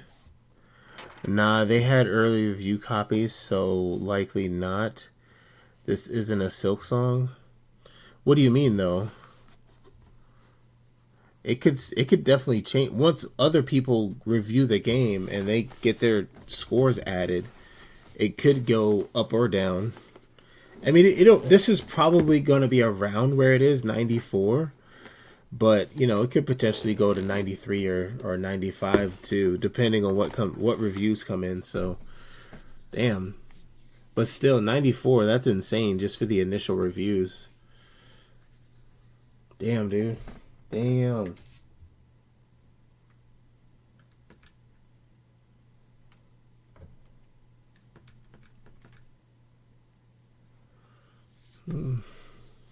Silksong didn't give early review copies. Right. But this can't be all the reviews of 30? That's it? But the thing you got to think too, not everybody gets an early review copy. Like a lot of the major ones will get early review copies, but just think about some of the more lesser known places. They might not get an early review copy. Oh, now it says 32 critic reviews. So there's 2. Look at that. 2 more literally just got added from there. Let me see. Oh, wait, no, it says 30 right here. Why does it say 30 and 32? I don't know what's going on. It's fucking weird. Like, look at how many reviews Silent Hill has. It has 80 reviews. Final Fantasy Tactics has 52 reviews. Like, there's no way they're not going to have more than 30 reviews. Like 30, 32 reviews. That's not like a ton. Especially for a game like a major game like this. Even though it's an indie game, it's like, you know, this is a major release, you know? Like Silksong. It's the same with Silksong. Like Silksong was like a major release. Even though it's an indie game, like it's a really highly anticipated game people are waiting on. You know? Like it just doesn't make sense. Like 52 for this one. Like I don't even think Final Fantasy Tactics was like a major release for this year. You know, this is a remake. Obviously a lot of people are going to review it, but I'm pretty sure Hades 2 is going to have more reviews. Same thing with Silent. Like it's probably at least going to be similar to Silent Hill F, because that has 80 reviews on it. So it's probably going to be similar to that amount of people reviewing the game, because it's a big release overall. Like just for the year, it's a big release. So I don't know. Kind of insane though. Kind of insane. Trails in the Sky got a 90. So that one looks good too. How many reviews this one has? See, this only has 15 reviews. Oh my gosh. Why is that so low? People just didn't... What happened there? Only 15 reviews? That feels like a low amount for this game. This is the remake, right? Damn.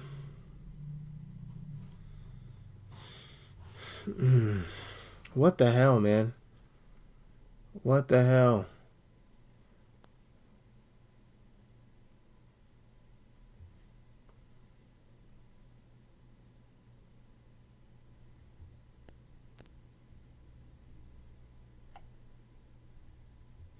And these are just like movies. What's going on with this?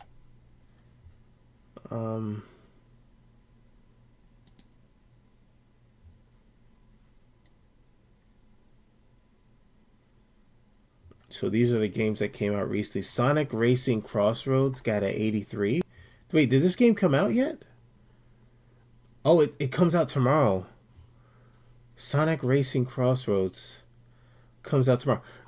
Is this game supposed to be better than Mario Kart World? People were saying it's... Some people were saying, I don't know about this. I was hearing the discussions online. Hold on, let me see. Sonic Racing Crossworlds review. I want to check this shit. Let me see what this says. IGN, like let's check IGN. Let's see what they're saying. I want to check this shit out, bro.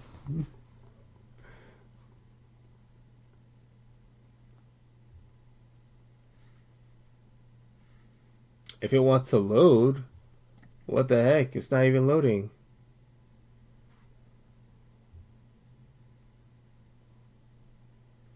Okay, so we got a 9, I guess, out of 10. Live and Learn is more than just one of the best songs in Sonic history. It also feels like a philosophy Sega has taken to heart with Sonic Racing Crossworlds.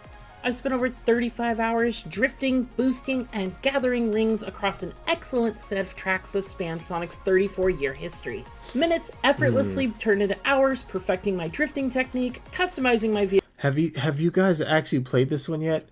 I haven't actually played this one, so I don't know for sure.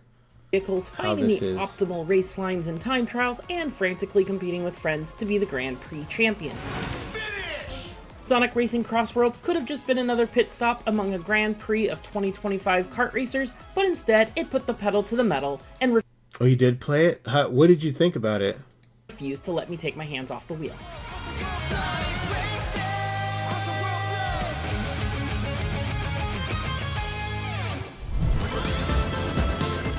Crossworlds Racing is quick to pick up thanks to its intuitive and straightforward controls, essentially boiling down to 4 main actions: accelerate, drift, brake, and using items. Racing feels great whether you're zipping into shortcuts, landing massive trick combos for a boost, or nailing a complicated drift that asks you to rapidly change direction on a curvy path. I love how the vehicles feel as every action fluidly transforms from one into the next, provided my opponents didn't send any items my way. The generous placement of boost panels and item capsules on most courses meant it rarely took more than a few seconds to get back on track, and you can reduce that lag time even further depending on how you tune your vehicle. Power vehicles are great at shoving other racers around, handling vehicles make it easier to nail even the trickiest of sharp turns, and the long-awaited return of Sonic Riders hoverboards enabled me to boost like no other when hitting dash panels or using the boosting wisp items. The headlining feature is the fantastic Crossworlds mechanic. Outside of the final race during a Grand Prix, the second lap of each race almost seamlessly transports everyone to a different course. Warping from the naval scenery of Metal Harbor to the incredibly curvy Chow Park or another Crossworld course will keep you on your toes every race. Different vehicle types excel on different tracks, so making the second lap random adds depth when customizing. You're gonna go to bed soon? Okay. I'll just watch this real quick and then I'll probably end the stream. Your ride, since you need to consider variables beyond just the course you've chosen. I was curious about this because I know, like I said, I know I've been seeing the chatter online, and people are like talking about it, and it's like you don't know if it's better than Mario Kart. Yeah, I mean, I was seeing like I feel like right now there's a lot of this like I don't know why this happens every so often where it's like. People are trying to shit on certain games. Specifically when it comes to like Nintendo games. I feel like this happens every so often. So like people like upset at Nintendo and Mario Kart. So like, oh, this is better. This is the Mario Kart killer, yada yada yada. It's like, bro, man, I hope y'all keep that same energy in the next couple of months. Let's see what happens, but I hope y'all support the game. You know, if you're saying it's that good, I hope y'all actually support it like it's that good. It would be nice to have the competition, you know. But it's not. Yeah, I know. I'm not thinking it's gonna kill it. But it's like, is this even gonna get the proper support though? Are people still gonna be playing this like at least a decent amount in the next few months? I feel like the biggest thing that this game has is that it's not just tied to like one system, because it's like on the other systems, it's on PC and all that stuff. All other Sonic racing games that's the thing, right? That's the thing. All the other Sonic racing games just like died down just after like a little while, you know? Like, I'm not denying that they're good. I feel like the problem is like, I don't know what it is, the community, or do the games get boring over time? Like, what exactly happens? This one seems to be really good. Are people still going to be playing it in the next 2-3 months? Like, is this still going to be something people are talking about in the next 2-3 months? And Persona, this one has Miku and Persona. Yeah, that's weird too. That's weird. That's like those guest characters is trying to do like Smash and stuff, or like I guess like Fortnite. Yeah, I guess it's going to try to be like Fortnite. Yeah. One of them junks. The more popular characters they get. Yeah. Maybe the more alive it's going to be. Yeah. That might be the one thing I'd say that's going to help keep it alive, is if, you know, they can keep adding more of these characters in. Like these popular characters. I feel like it's kind of sad that they didn't I feel like it's kind of sad that they didn't add more Sega characters, because I feel like they had that in the other games where they had like a bunch more of the Sega characters and stuff. I feel like they probably should have did that first. I guess Persona is almost like a Sega character though. The Persona characters, I mean, they're published by Sega. It's an Atlas game, but doesn't Sega like publish it or help publish those games? You're saying the items are weird. The gameplay's confusing and the items are weird. Tracks with many straightaways, but would often give up a few positions to racers who tuned for handling on tracks with constant curves. What's I guess an aspect of the gameplay that's confusing and a weird item? Could you give me like an example? So it always had one loadout focused on being adaptable. You'll occasionally transform into flight and water forms too, and I was never unhappy to seize the opportunity to change things up. Flight forms always handled like a dream, though a few of the water form sections can feel clunky until you figure out the correct timing to accelerate, drift, and trick on each course. The last lap of each race returns to the original track, but there are significant changes during it. Paths that were inaccessible open up, improved item boxes appear, and more hazards show up on the course.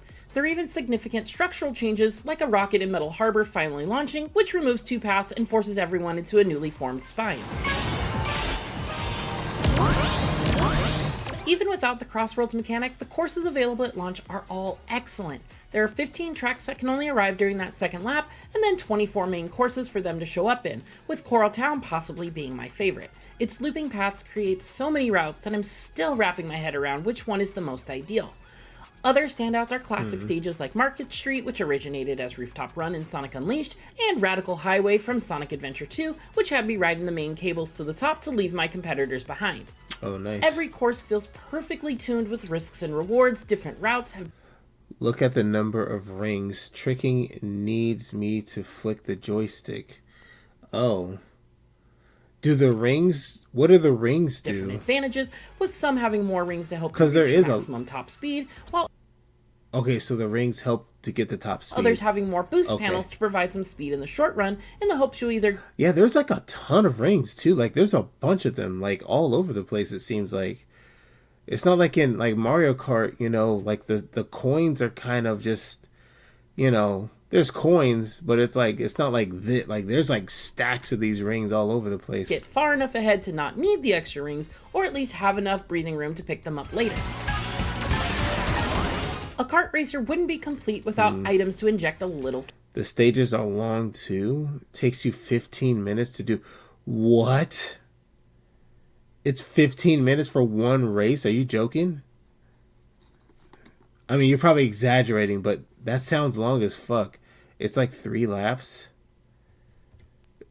Why is it so long? chaos, and most of Crossworlds had me shouting with equal amounts of either excitement or bitterness, depending on if I was on the giving or receiving end. I feel like the most, it should be like within like a minute or two for a lap, right? That should be, it's definitely way longer than Mario Kart. Yeah, it sounds like it.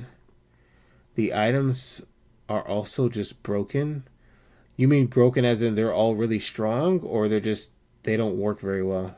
The iconic wisps from Sonic Colors are here, letting me cut across off-road sections and dodge certain attacks, like the punishing slime and weight items, but the tornado quickly became my favorite item because of its ability Getting hit doesn't really matter? to negate most incoming attacks, while also dealing damage to as many opponents that I could bump into. And then there's the monster truck, because who doesn't love doing this?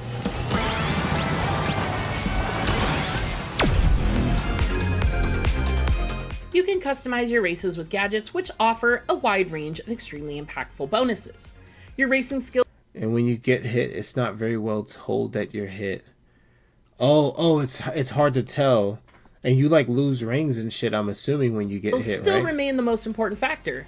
But when utilized to their maximum potential, gadgets can be the difference between getting first and fourth place. You can pre-build 5 gadget panels and then swap between them before each race, which helps you adjust to specific situations. There are gadgets to alter your vehicle's stats, improve drift performance, increase the rings you can carry, and grant unique starting items that normally can't be found in races, like a warp ring that teleports you on top of the racer just ahead of you, causing you to squish them. Building my panels became a tiny puzzle with no wrong answers, and it scratched that min-maxing itch I love in games. Your base stats are determined by your character and vehicle choice, and the roster has characters from Sonic Adventure, Heroes, Riders, Advance, Rush, and even the recent newcomers like Sage from Frontiers. It didn't take long for me to find my favorite in Shadow using a modified speed type vehicle, so much that I used him to clear all 8 cups on the Sonic Speed and Super Sonic Speed difficulty. A foregone conclusion. While it was rare for most CPU opponents to give me trouble, a few of the Grand Prix still had the ideal amount of challenge thanks to Crossworld's modular rival system. That picks a random character to be your rival for a Grand Prix, and they then act as a supercharged CPU. They also interject with snarky comments, adding a bit of character to what could have just been a slightly more competent CPU racer. Oh yeah, so I guess they got hit right there. It's not over yet, Shadow. As you race, you'll earn Donpa tickets based on your performance and by achieving certain feats. That includes things like using the most items or being the one to choose the course for lap 2. Tickets unlock various car parts for customization. And also stages that have too much going on, very less vision. Yeah, that's something else that I'm noticing. Like, there's so much shit, like, happening. There's so many, like, flashing things, like the lights and shit. And so many little effects going on. It's kind of crazy. Like, yo, bro, what the hell? Options, increasing your friendship with the character, and let you retry a race without resetting the entire Grand Prix, which cuts down on a lot of pointless repetition. But befriending characters is the biggest ticket sink, as it will take thousands of races if your goal is to maximize your ranking with everyone. Giving your favorite characters tickets will earn you cosmetics like titles, decals, and alternate costumes in return. These specific unlockables get really expensive really fast. It took me 3,000 tickets to earn the first 4 rewards for Shadow, including 1 alternate costume, and there is still more for me to unlock. It's clear that Sega is hoping this will be a system that keeps you drawn in, but I have mixed feelings on this. It gives dedicated fans something to chase, but the rate for earning tickets currently feels a bit too stingy when compared to the cost of unlocking some cosmetics. That sticker shock could get even worse when you consider the fact that new characters are already on the horizon, including Hatsune Miku, Joker from Persona 5, and Ichiban from the Like a Dragon franchise, all of which have been announced as upcoming free editions, though as of now, based solely on what's available for Hatsune Miku, they don't seem to have those options. There will also be characters and tracks for SpongeBob, TMNT, and Avatar The Last Airbender coming as part of the paid season pass. Sega says it plans to support Crossworlds with new content like this each month for at least the first year after launch. This is so weird. SpongeBob? SpongeBob? What? This just feels weird as hell. Some of these character choices.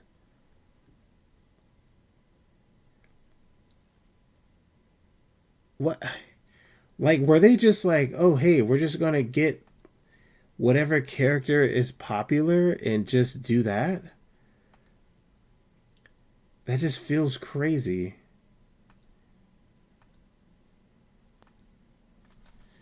What the heck, man? They have the Joker, the guy from Yakuza, the Minecraft dudes, Steve and Alex, and the is that a creeper, right? The Nether guys are the were they the Nethermans? The Nether guys, the black dudes, those are different. The black dudes, Jesus, sounded crazy. But SpongeBob, who the hell are they trying to get next after SpongeBob? Is this? I guess that might be all they have planned right now. But what the fuck? That's crazy. Man, that's nuts. Which is an impressive pace given there's already plenty at launch. When you want to change a pace from racing in Grand Prix, one distraction is the race park, which allows you to create custom matches. In addition to the regular 12-player free-for-all race style, there are also special team modes with rules that grant bonuses for grabbing the most rings, colliding with teammates, using the most dash panels, or landing the most item hits on opponents. These modes were a blast with my friends, as they didn't fully rely on who knew the courses the best. It's also something worth playing for a bit, as there are 8 different rival CPU teams to take down that unlock special vehicles you can then customize with other parts. The custom rule set is a standout feature here for local multiplayer too, giving you control over how many races you do back to back, which courses can appear as Crossworld's second lap, what items appear in item boxes, and the speed and difficulty level while racing. The race park's one drawback, however, is that gadget panels can be overly influential here, and it's a bummer there are no preset default options so friends don't have to build their own from scratch while visiting. There's also a time trial mode, which unexpectedly ended up being where I spent more time than anywhere else. I found myself tinkering with the various car parts and gadgets and rewatching my own ghosts to see what I could change or where I could improve. I guess that's what happens when you put the most enticing thing possible as the reward, Sonic music. Crossworlds rarely fails to impress with its nearly 100 unique tracks. The primary songs are excellent with popular tracks like shit. So they're doing like Mario Kart like right here. They're getting like mad music. Which I think is great. That's good. Getting all the Sonic music from all the games. That's really good. Highway, Market Street, Ocean View, and plenty others all getting the Cross Worlds treatment. And for you Sonic Adventure 2 fans, don't worry because Escape from the City is here, but you'll need to clear all 78 time trials with at least an A ranking to unlock it. Jesus. Similar to Sonic X Shadow Generations from last year, unlocking this music lets you assemble a custom playlist and then change the music for each lap, which then impressively transition into each other. The last, and potentially the most critical element that could decide whether Cross Worlds takes the podium is how online play functions. We only had a few days to test it ahead of launch, but to my enjoyment, it worked as well as I'll say something that may be like not as good as Mario Kart World. Whenever you're waiting for races, you're just kind of stuck in this like lobby. But I really like how in Mario Kart World they have it so you can still just kind of just mess around in the map. You could just drive around, mess around. You could take pictures with people and stuff. I feel like they did it. That was something they did a really good job with. It helped, with the caveat that my not quite full lobbies were regularly supplemented with CPUs to fill the remaining spots. Still, I saw virtually no lag with my wired connection. Online does have a drawback compared to this year's Mario Kart World since it's limited to just one player per console, but the inclusion of crossplay is at least a decent trade-off. You're even incentivized to play online by unlocking more gadgets as you rank up. It's great that my custom soundtracks and everything I earned in offline mode carried over, and you're still able to earn all the offline gadgets by playing online.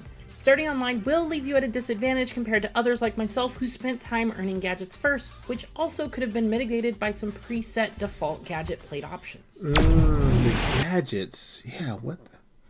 So the gadgets can make you stronger, but it's like they're like modifications.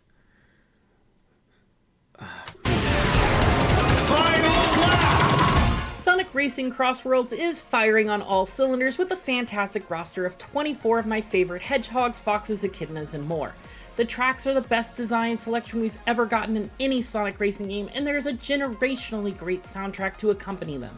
The racing itself feels fast, fantastic, and intuitive, with lots of options to tweak your stats to your preferred playstyle. There are plenty of modes that entertain my friends and me for hours, though I do wish it had the option for split screen when playing online. The titular cross-world mechanic is a fantastic idea that keeps each race fresh and is a great way to potentially turn the tables on opponents thanks to a lengthy list of customization options. Sonic Racing Cross Worlds is one that I know I'll enjoy playing plenty more in the months to come, crossing the finish line as my new favorite kart racing game of all time. Oh. For more, check out our reviews of Hollow Knight kart racing game of or all time. Borderlands That's 4. crazy. And for everything else, stick with IGN.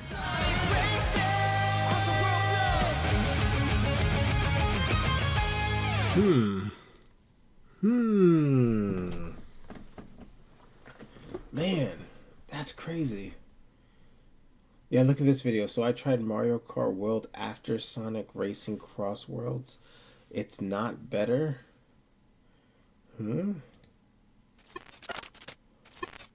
We all know that kart racing game. It's great. We don't need to show it to you.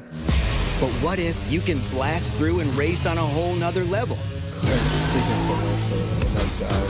What if you could warp across different dimensions, fully customize and build out your machine, and compete head-to-head across different platforms? Or what if you want to roam around on the open road?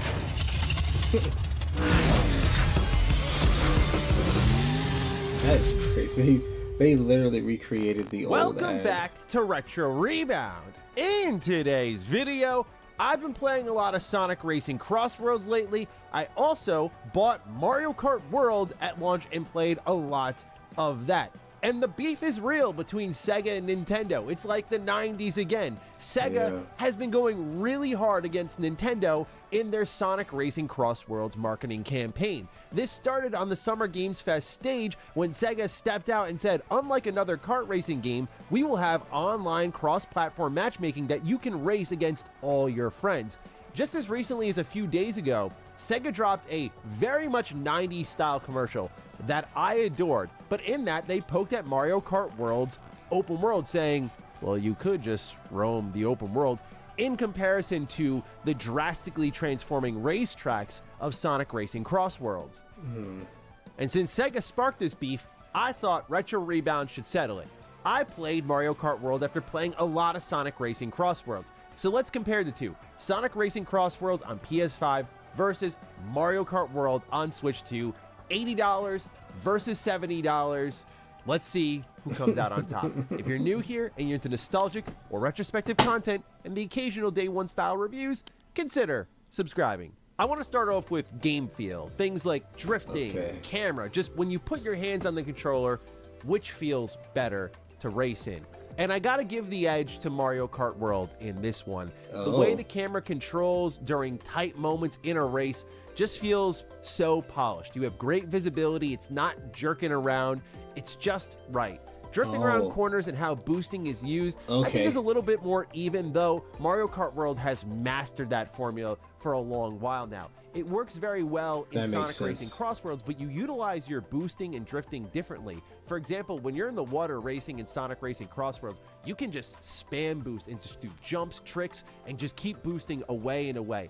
It's a game, as a Sonic game would be about, for going fast. And there's lots of ways to continuously go fast and spam going fast. Whereas Mario Kart World's more of a steady drift around the corner, going into a wall ride, then bouncing off that wall. There's a lot more tech involved. But controls-wise, these are both finely tuned and feel great. Like, your hands are going to be tight around the controller, jumping everywhere. You're going to be locking in. Like, they're pretty even in that regard alongside their drifting. But it really comes down to that camera, and that does define a lot of the feel. And I do think Mario Kart World, oh my god, even just looking at this, footage here, like the difference in the clarity of each game. Sonic Racing just has so much like little effects and shit. Like, hold on, let me go back a little bit. Gets the edge. Where was it at? I also think Mario does define. Look at the edge. Hold on, right here. Look at the edges of the screen, how it's blurred and shit. It's all blurry. Then they have those little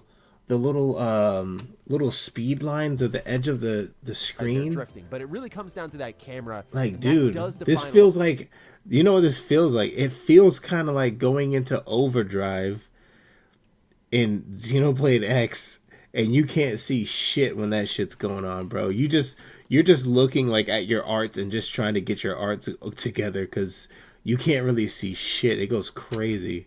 A lot of the feel, and I do think Mario Kart World gets. Look at how much clearer this is in Mario Kart. Oh my gosh. I feel like that's super important too, especially with the. It runs really smooth for me on my Switch too. Whereas playing Sonic Racing Cross Worlds on PS5, it wasn't like a race-losing frame drop, but it's distracting enough, and the fact that it's happening in a game that needs to play smoothly is honestly a disappointment. There's frame drops in the PS5 for this game? That's interesting. And to stick with it a little bit more, I think Mario Kart World also wins the resolution war. I mean, Sonic uses a lot of colors to make up for it, so both are really pretty to look at, but the game is clearly running at a lower resolution to just keep things stable when it gets... Oh, are you serious? Hold on. Let me make sure I turn this all the way up too. Hold on, I'm gonna put this full screen also. Let me see what this looks like. Screen. Especially when you see the frame drops, you start to understand why the game doesn't look as sharp. Yeah. They both look good in their own way, but definitely Mario Kart World is more of the tech piece, which I didn't expect to be saying. But hey, the Switch 2 is continuing to be a formidable force. The last thing maybe it does look a little more clear was sticking to the ground. Sonic Racing Cross Worlds has you glued to the ground a lot, and the jumps are more deliberate, where if you see a ledge, that's your time to do a trick. There are a couple... You know what? When he did that jump too, there's something I was noticing that because every time I see this game, I keep thinking this, and it's kind of hard to describe. It just looks stiff. Everything looks so stiff and so rigid with the animations. And Mario Kart is so like cartoony. Everything is so kind of bouncy and it kind of bends and stretches. But this game seems to be a lot more rigid when it comes to the animations and stuff like that.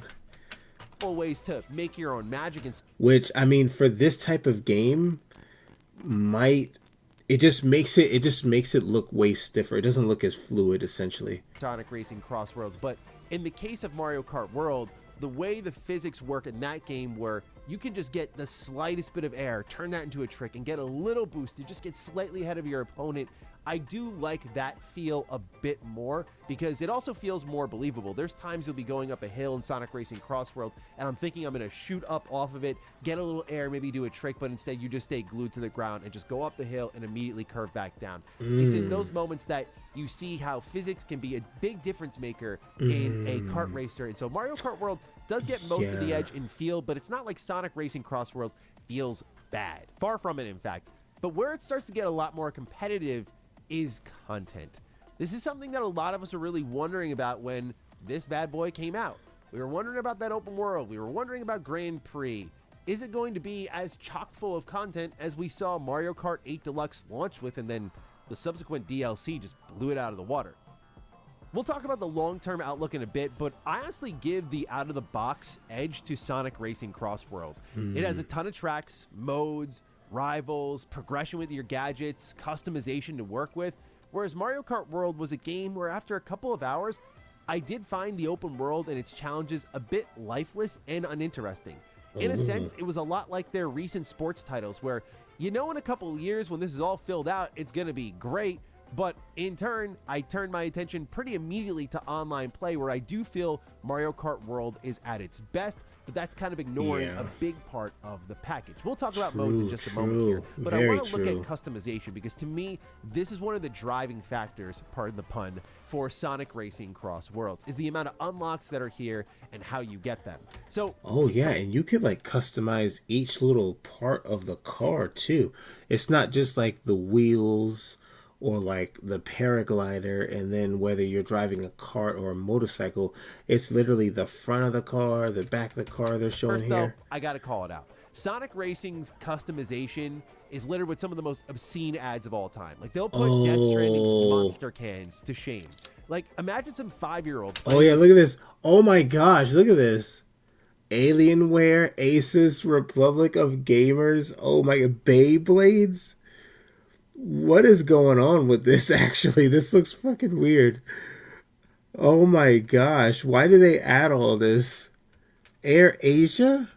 What is that? Lenovo Legion Pro ad on Jet the Hawk's hoverboard. Like, what about putting Hai Chu on your race car? It's an absurd amount of brands, and it does feel... Yeah, look at this. Oh my god. Oh my god. Hai Chu. What? MSI, Lenovo Legion. And these little characters, oh my gosh. Why did they do that? That's so strange. I guess these were people that helped sponsor the game, I guess. They got funding. Or maybe there's some kind of sponsor thing going on. I feel like a bit of a trade-off for Sega to get the licenses with some of the DLC they're planning to add to their game. Oh, that's what it is. Yeah. For the character licenses for some of the games. That makes a lot of sense, actually. Puma Sonic, Razer, Samsung. What the hell? This is so weird. This is so weird. Oh, we need to pay Nickelodeon to use SpongeBob and Patrick and get Bikini Bottom in our game or Minecraft. Yep. How do we offset that? Hey, brands, you want to put your decals on our cars? Great. Yeah. And in a sense, that's kind of how insane. young the Sonic fan base is, it does feel a little predatory. Fortunately, the whole game isn't littered with it, but this part of the decals, like, you're only a page or two away from just seeing a bunch of real-world ads, and lots of them, like half of them. I don't like it. However, on a mechanical that's kind of crazy. That is kind of insane. That is kind of insane. Oh my goodness. What the hell, man? What the hell? Oh my gosh, dude. Oh my goodness. But when it comes that's to crazy. the parts and the customization there, I really love the customization of Sonic Racing Cross Worlds. There are so many different parts that can augment different vehicle types. You have acceleration-focused vehicles, boost-focused vehicles, speed-focused vehicles, trick-focused vehicles, each having their own edges and each part having their own parameters. There's a lot of mixing and matching and trying to figure things out. On the other side of the coin, you have Mario Kart World, where you have a steady drip feed of new unlockables with all these different vehicles playing a bit differently, having their own stats as well. I do like how Sonic Racing Crossworlds is driven through a currency, whereas Mario Kart World is a bit similar, but it's just constantly getting coins, and there's a limit per match of how many coins you can grab, which kind of, I think, funnels how quickly you can unlock everything. Like, it's almost deliberately what the done heck is so you up don't with this, unlock the everything lighting on so this? quickly, especially if It's you're so playing bright. online and What you the just have like heck? a night where you grind out What 5 happened hours right of there? races. You could probably go through a lot of I the feel like unlocks his a lot brightness more is quickly turned if up or Nintendo something. didn't just cap you out with some of the In the races. video, what's going on with But even though that? you can customize your vehicle in both games, what Sonic Racing Crossroads also offers is the ability to customize your gadget layout. So you can assign this to basically multiple loadouts and use them across multiple cars, and also assign machines to specific characters. So if you think Shadow is best on a bike, or of course Jet the Hawk best on a hoverboard, whatever it may be, these are the mixing and matching that you can do per character, which I like, because you have these preset loadouts that just not only look cool, but function best. And then on top of that, when you customize these gadgets, you can give yourself, like, hey, bonuses to your boost gauge. Like, when you boost, it's a level 1 boost, so you go a little bit faster now when you do properly boost. What about starter items? Do you want to start with a boost? What about bumping into walls? This slows you down. Can you try to get rid of losing rings when you do bump into walls, etc., etc.? This level of customization just gives players who are a little more casual a lot to mess around with, and I think for the deeper, more competitive level, a lot to really think about as you get deeper into the weeds with Sonic Racing Cross Worlds. As for the modes, you have a pretty even split here. It's kind of about how much you value offline play versus online play. Mario Kart World brings to you Grand Prix, Knockout Tour, Battle Mode, an open world, online play. Like, there's a lot here. As I already critiqued the open world, I do find it to be a little bit empty, and I hope Nintendo adds more to it. Knockout Tour is the premium star mode here. It kicks a ton of butt. It's a lot of fun online, but so are the Grand Prix. It's really here you feel the mastery of Mario Kart World's tracks, which we'll talk about in a moment. However, when I play Mario Kart World offline in Grand Prix, even on 150cc, like, the game's just so easy. Like, it's just boring unless you're playing online, in my opinion. Whereas Sonic Racing, because of the rival system and how you can gradually ramp up your rival, that dude or that chick will torment you all race. They'll target you with their items. They'll be neck and neck with you at the very end. They'll edge you out. When they edge you out, they'll talk smack to you. Like, the rival system is awesome here, and it feeds all of these modes. Grand Prix is a lot like what you'd find in, say, Mario Kart. Like, you race around a circuit of tracks. But also, there's Race Park, which has a plethora of different modes. And you could kind of compare this to Nintendo's Battle Mode, where you have, for example, 3 teams of 4 racing for the highest amount of rings, and these rings will fuel a boost gauge that fuels your entire team to go faster for a set amount of time. There's a quick match option here, so you could just do a single race. There's races where you drive into your team to give them a boost. There's 6v6 matches, extreme matches loaded with items. You can add a time trial system into all of this. And on top of that, there is online play. So I just think out of the box, Sonic Racing has a ton of ways to play and fun ways to engage because of the unlock system. But the tracks are really everything in these kart racing video games, and this is where it gets a little bit interesting because admittedly I do have much more nostalgia for Sonic, so I think the tracks in Crossworlds speak to me more, resonate with me more, but on the whole, a design front, it's mostly even, but for different reasons, because I don't think they're necessarily one-to-one comparable since what they're trying to accomplish beyond the racing is very different. Mario Kart World Open World I find extremely impressive because when you do get into the various race types and just seeing how many ways this pizza pie gets sliced up, I think what's going on with the brightness here is because he's probably playing on an HDR screen, and there's that thing where you can adjust the brightness on the Switch 2 for the HDR, and I think that's what's going on here is that he's recording, through the HDR, and it has that brightness kind of tuned up really high in on Mario Kart, and I think that's what's happening here. It's kind of mind-blowing. Like, the same region of the world can be used a dozen ways. Some tracks even work perfectly in reverse, and that alone can be enough to make a track feel different. combined with the longer races stretching across an interconnected open world, and the variety is strong. It's really what makes the game tick. For all the complaints I have about the single-player component of the open world, just seeing how it functions in race environments is insane. Like, it took a lot of work to do this. You can feel that, and it's so well thought out that, again, like, even going backwards works well. Mario Kart World also demands a lot of tech to master its tracks, whereas Mario Kart 8 Deluxe was a lot of drifting and memorization.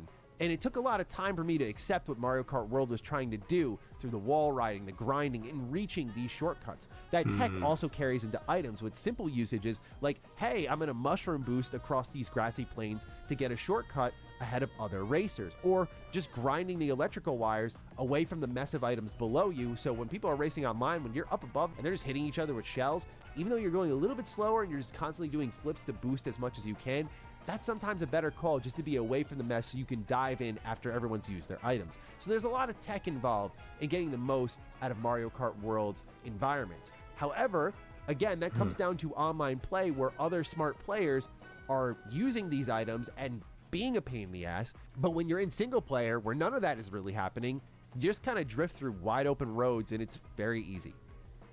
Sonic Racing Cross Worlds is much more arcadey and how you kind of typically think of kart racing, something like, as I said earlier, Mario Kart 8 Deluxe. So instead of Mario Kart World's 24 racers on a track, Sonic opts for half of that at 12, and the lanes are much more narrow, like you'd expect in this type of game. Where Sonic hits a home run is in its unpredictability thanks to the cross-world mechanic. No single race feels identical, and in intense races, this unpredictable rotation really makes you feel like you need to know the full game to race efficiently. This is something I really love. So as you're going around all these different racetracks, there will be points where the lead racer gets to pick which way you go. They either pick a map or a random map, and that transforms the middle part of each round on the track, and it pulls from a rotation of different components of these other tracks in the game. So you can go from, say, a track that's inspired by Sonic Heroes to like Radical Highway, all the way back to the Sonic Heroes track, and then into something from Sonic 06, and then back to Radical Highway again for the second lap. Like, it's crazy, but it does so much to keep things varied and interesting and allow you to memorize the whole game. I think it can lose its luster because it starts to bleed together, but I do think it's a great gimmick that adds a lot of life to the game and identity, which is really tough to find in the kart racing genre. Where a lot of the identity typically lies in kart racers is, you know, the roster. Like, who are you racing as? Now, Sonic Racing Cross Worlds has 24 racers, and I feel there's just so much heritage that got ignored here in trade-off for some of these DLC characters. Yo, which I is was kind just of, saying that. you know, a win and a loss. Like, there's no Werehog here. There's no Chaos. Like, I would have loved to see more of that in Sonic Racing Cross characters, Worlds. You know, like, obvious or choices. just Sega These aren't characters in super general. deep cuts. These are iconic Sonic characters. Mario Kart World, however, has a massive roster. I always remember previewing Mario Kart World at a Nintendo event and being shocked to see, like, the cow was here. I was like, what? Everyone is here. It's like, a lot of the way I thought about it was the Nintendo Smash Bros of Mario Kart, which everybody's here. Just every Nintendo character is racing here, and I really like that. Now we get to items. You can be a little less definitive here because Sonic Racing is still going to be finding its way with the player base and sort of what people think is good and bad about that balancing act. But basically, Sonic Racing Cross World gives you aggressive items, defensive items, support items, and you can use these however you'd really like. Now, Mario Kart World, same deal here. But online play, I've found, makes this a bit of a gamble. Like, it's fun, but also brutal. You'll be in first place and then get hit with one shell and be dropped back to 20th in an instant. And it just feels like the first couple of laps don't really matter until everyone's kind of blew out all their items and you're all racing for the finish line in the dying moments of the third lap. Whereas something like Sonic Racing Cross Worlds, there are a lot of homing items. There's a lot of ease of use for these items to hit your enemies. I also think that's a bit problematic, but there's also a lot of defensive items, plus iframes when you do get hit. One of the best things about Sonic Racing Cross Worlds is when you get hit, you keep a level of momentum. This even happens when you bump into the wall or you fall off the track. And because of that, it sets a standard of everyone's going fast, even when they mess up a little bit. Like when you fall off the track, it's not the, you know, here comes the mushroom cloud, floats in, holds you for a moment, drops you in. It just immediately loads you back into where you fell off. But since everyone's going fast, it's about going faster and being efficient on the racetrack, which is why the track knowledge I mentioned earlier and trying to race perfectly, like, don't hit those walls. Don't even skid for a second into those walls because someone will zoom past you. It demands perfection in a way that is very addicting. The items, no doubt, play a factor in all of that, but if you utilize them intelligently, you can put up a shield, you can blast them away, you can shoot in reverse. Like, there's a lot of things you can do to cover your tracks. You can drop a magnet that helps you. Like, there's a lot of ways to use it. So there is a lot to love about both of these games, but the real question is about the long-term future of the two. And this is also a complex discussion because both have completely different models of approaching things. Like I mentioned earlier, Sonic Racing Crossworlds is loaded with ads, and that's because no doubt they're buying the licenses for these characters, and while there's a lot of free DLC coming as soon as October, the month after the game drops, there's also a lot of paid characters. I found this to be a little bit disappointing because that was all floating on the screen waiting for you. Like, you could find Joker, you could find Ichiban, they're like, coming in October, and it's free and all, but it felt like the game was warming me up to spend money on characters I care about. But, let's be honest, this is getting content out way quicker than Mario Kart World. Whereas Sonic Racing Crossroads is not only adding these racers, but they have their own unique tracks attached to the game. Mario Kart World, it's been long discussed on YouTube for the last few months now, but many people think the game is dying off. This is purely anecdotal. We know the game sold really well. You can still find a match in Mario Kart World, but there are some modes where you can barely even fill a lobby, like the battle mode.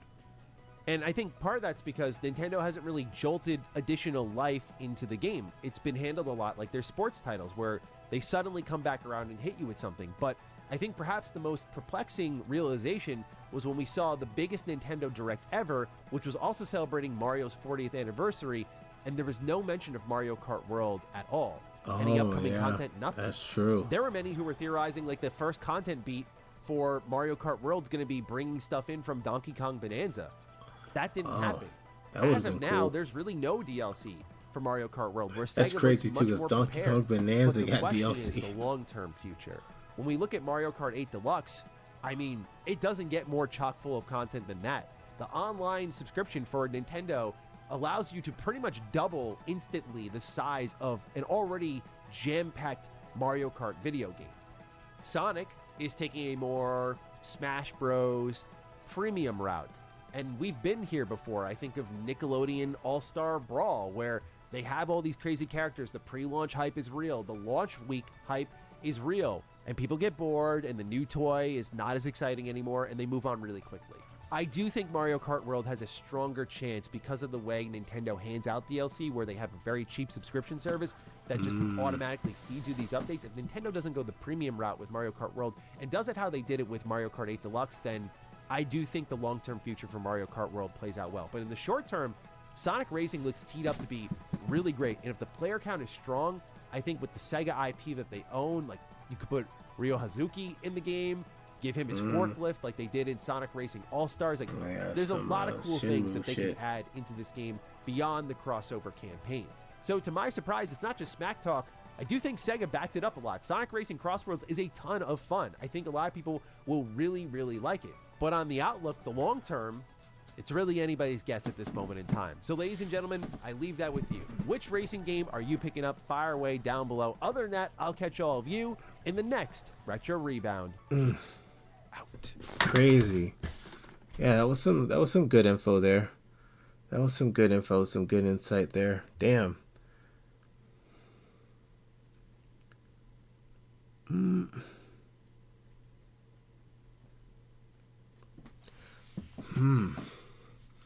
Yeah, that is crazy though, what he said about the Nintendo Direct too. I wasn't even thinking about that before.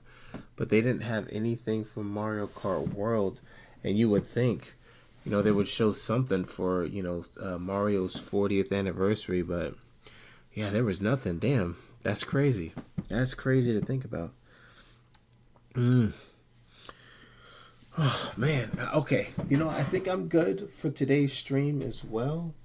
You know, we had some fun, played some, what did we play earlier? Shit. We played, Unbeatable. Unbeatable, we played that earlier. I played some more Bonk, MEGABONK. And, yeah, we just watched some videos with this stuff because apparently Hades 2 is going to be... is lining up to be the top rated game of the year so far. 94 on the Metacritic with 32 reviews, which I'm assuming that that will probably increase, because 32 just feels like a very small amount for this game in particular. Because this game is probably, I feel like this is going to be one of the larger releases for this year, just as far as popularity, you know. So I would think more critics would be playing this. But we'll see. We'll keep... I might check it in the next couple of days, see what it's looking like. It's this with this and Clair Obscur. Those are the two top contenders for Game of the Year so far. And they're both indie games. That's crazy. The two like highest rated games of the year are indie games. Like, holy shit, bro. What happened? AAA gaming is like cooked. It's cooked, bro. Damn.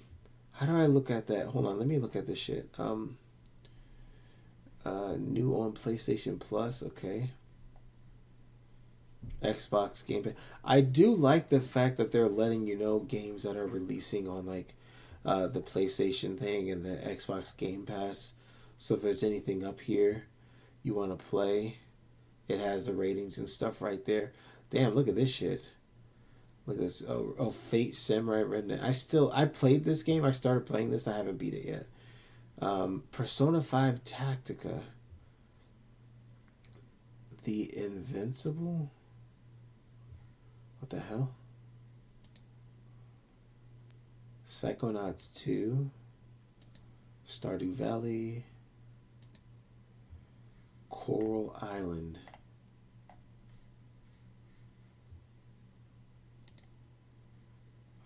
Let me see. I'm going to do 2025. Let's see.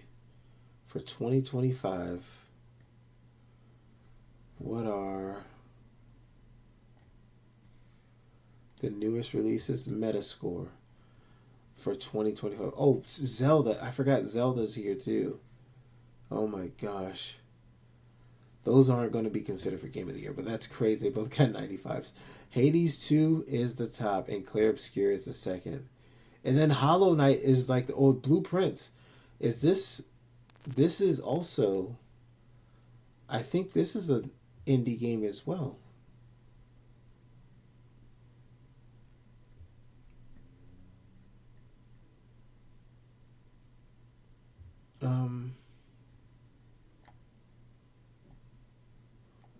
Maybe?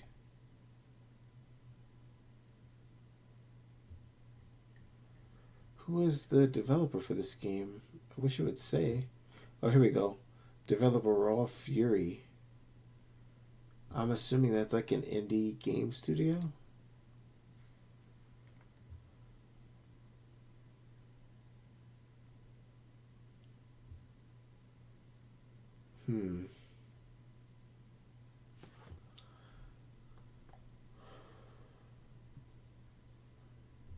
Wait, is it? This is the publisher. Oh, Cassette Beast. Sable. Is this the... Hold on. That was the publisher. The developer. I'm pretty sure this is an indie developer. I'm pretty sure this is an indie. Seems like it's indie, and that developer doesn't even have a link. So this is like a new development team, which is crazy. So 1, 2, the top Split Fiction. Is this indie as well? Is this an indie company? Let me see. Haze Light? I don't think... EA? Nah. Nah. If you're getting published by EA, there's no way that's... There is no way that's indie. Pretty crazy, though, still. And then Donkey Kong. So, literally, the first 1, 2, 3, 4... The first 4 highest rated games outside of Zelda are all indie games, and then Split Fiction and Donkey Kong kind of come in with the third-party stuff, and then Trails of the Sky after that. That's crazy though. All of these indie games, bro. The top 4 games are indie games. Holy hell, man. What is happening? What is happening right now? Anyways, man, yeah, this is interesting to look at this. I'm not even a person that really checks Metacritic like that, but this is really interesting to kind of look at this, because it's like, damn, bro, like all the top rated games are indie games, bro. What the fuck, man? All right. Anyways, good stream, everybody. Thanks whoever stopped by. I appreciate you guys. Until next time. Peace out.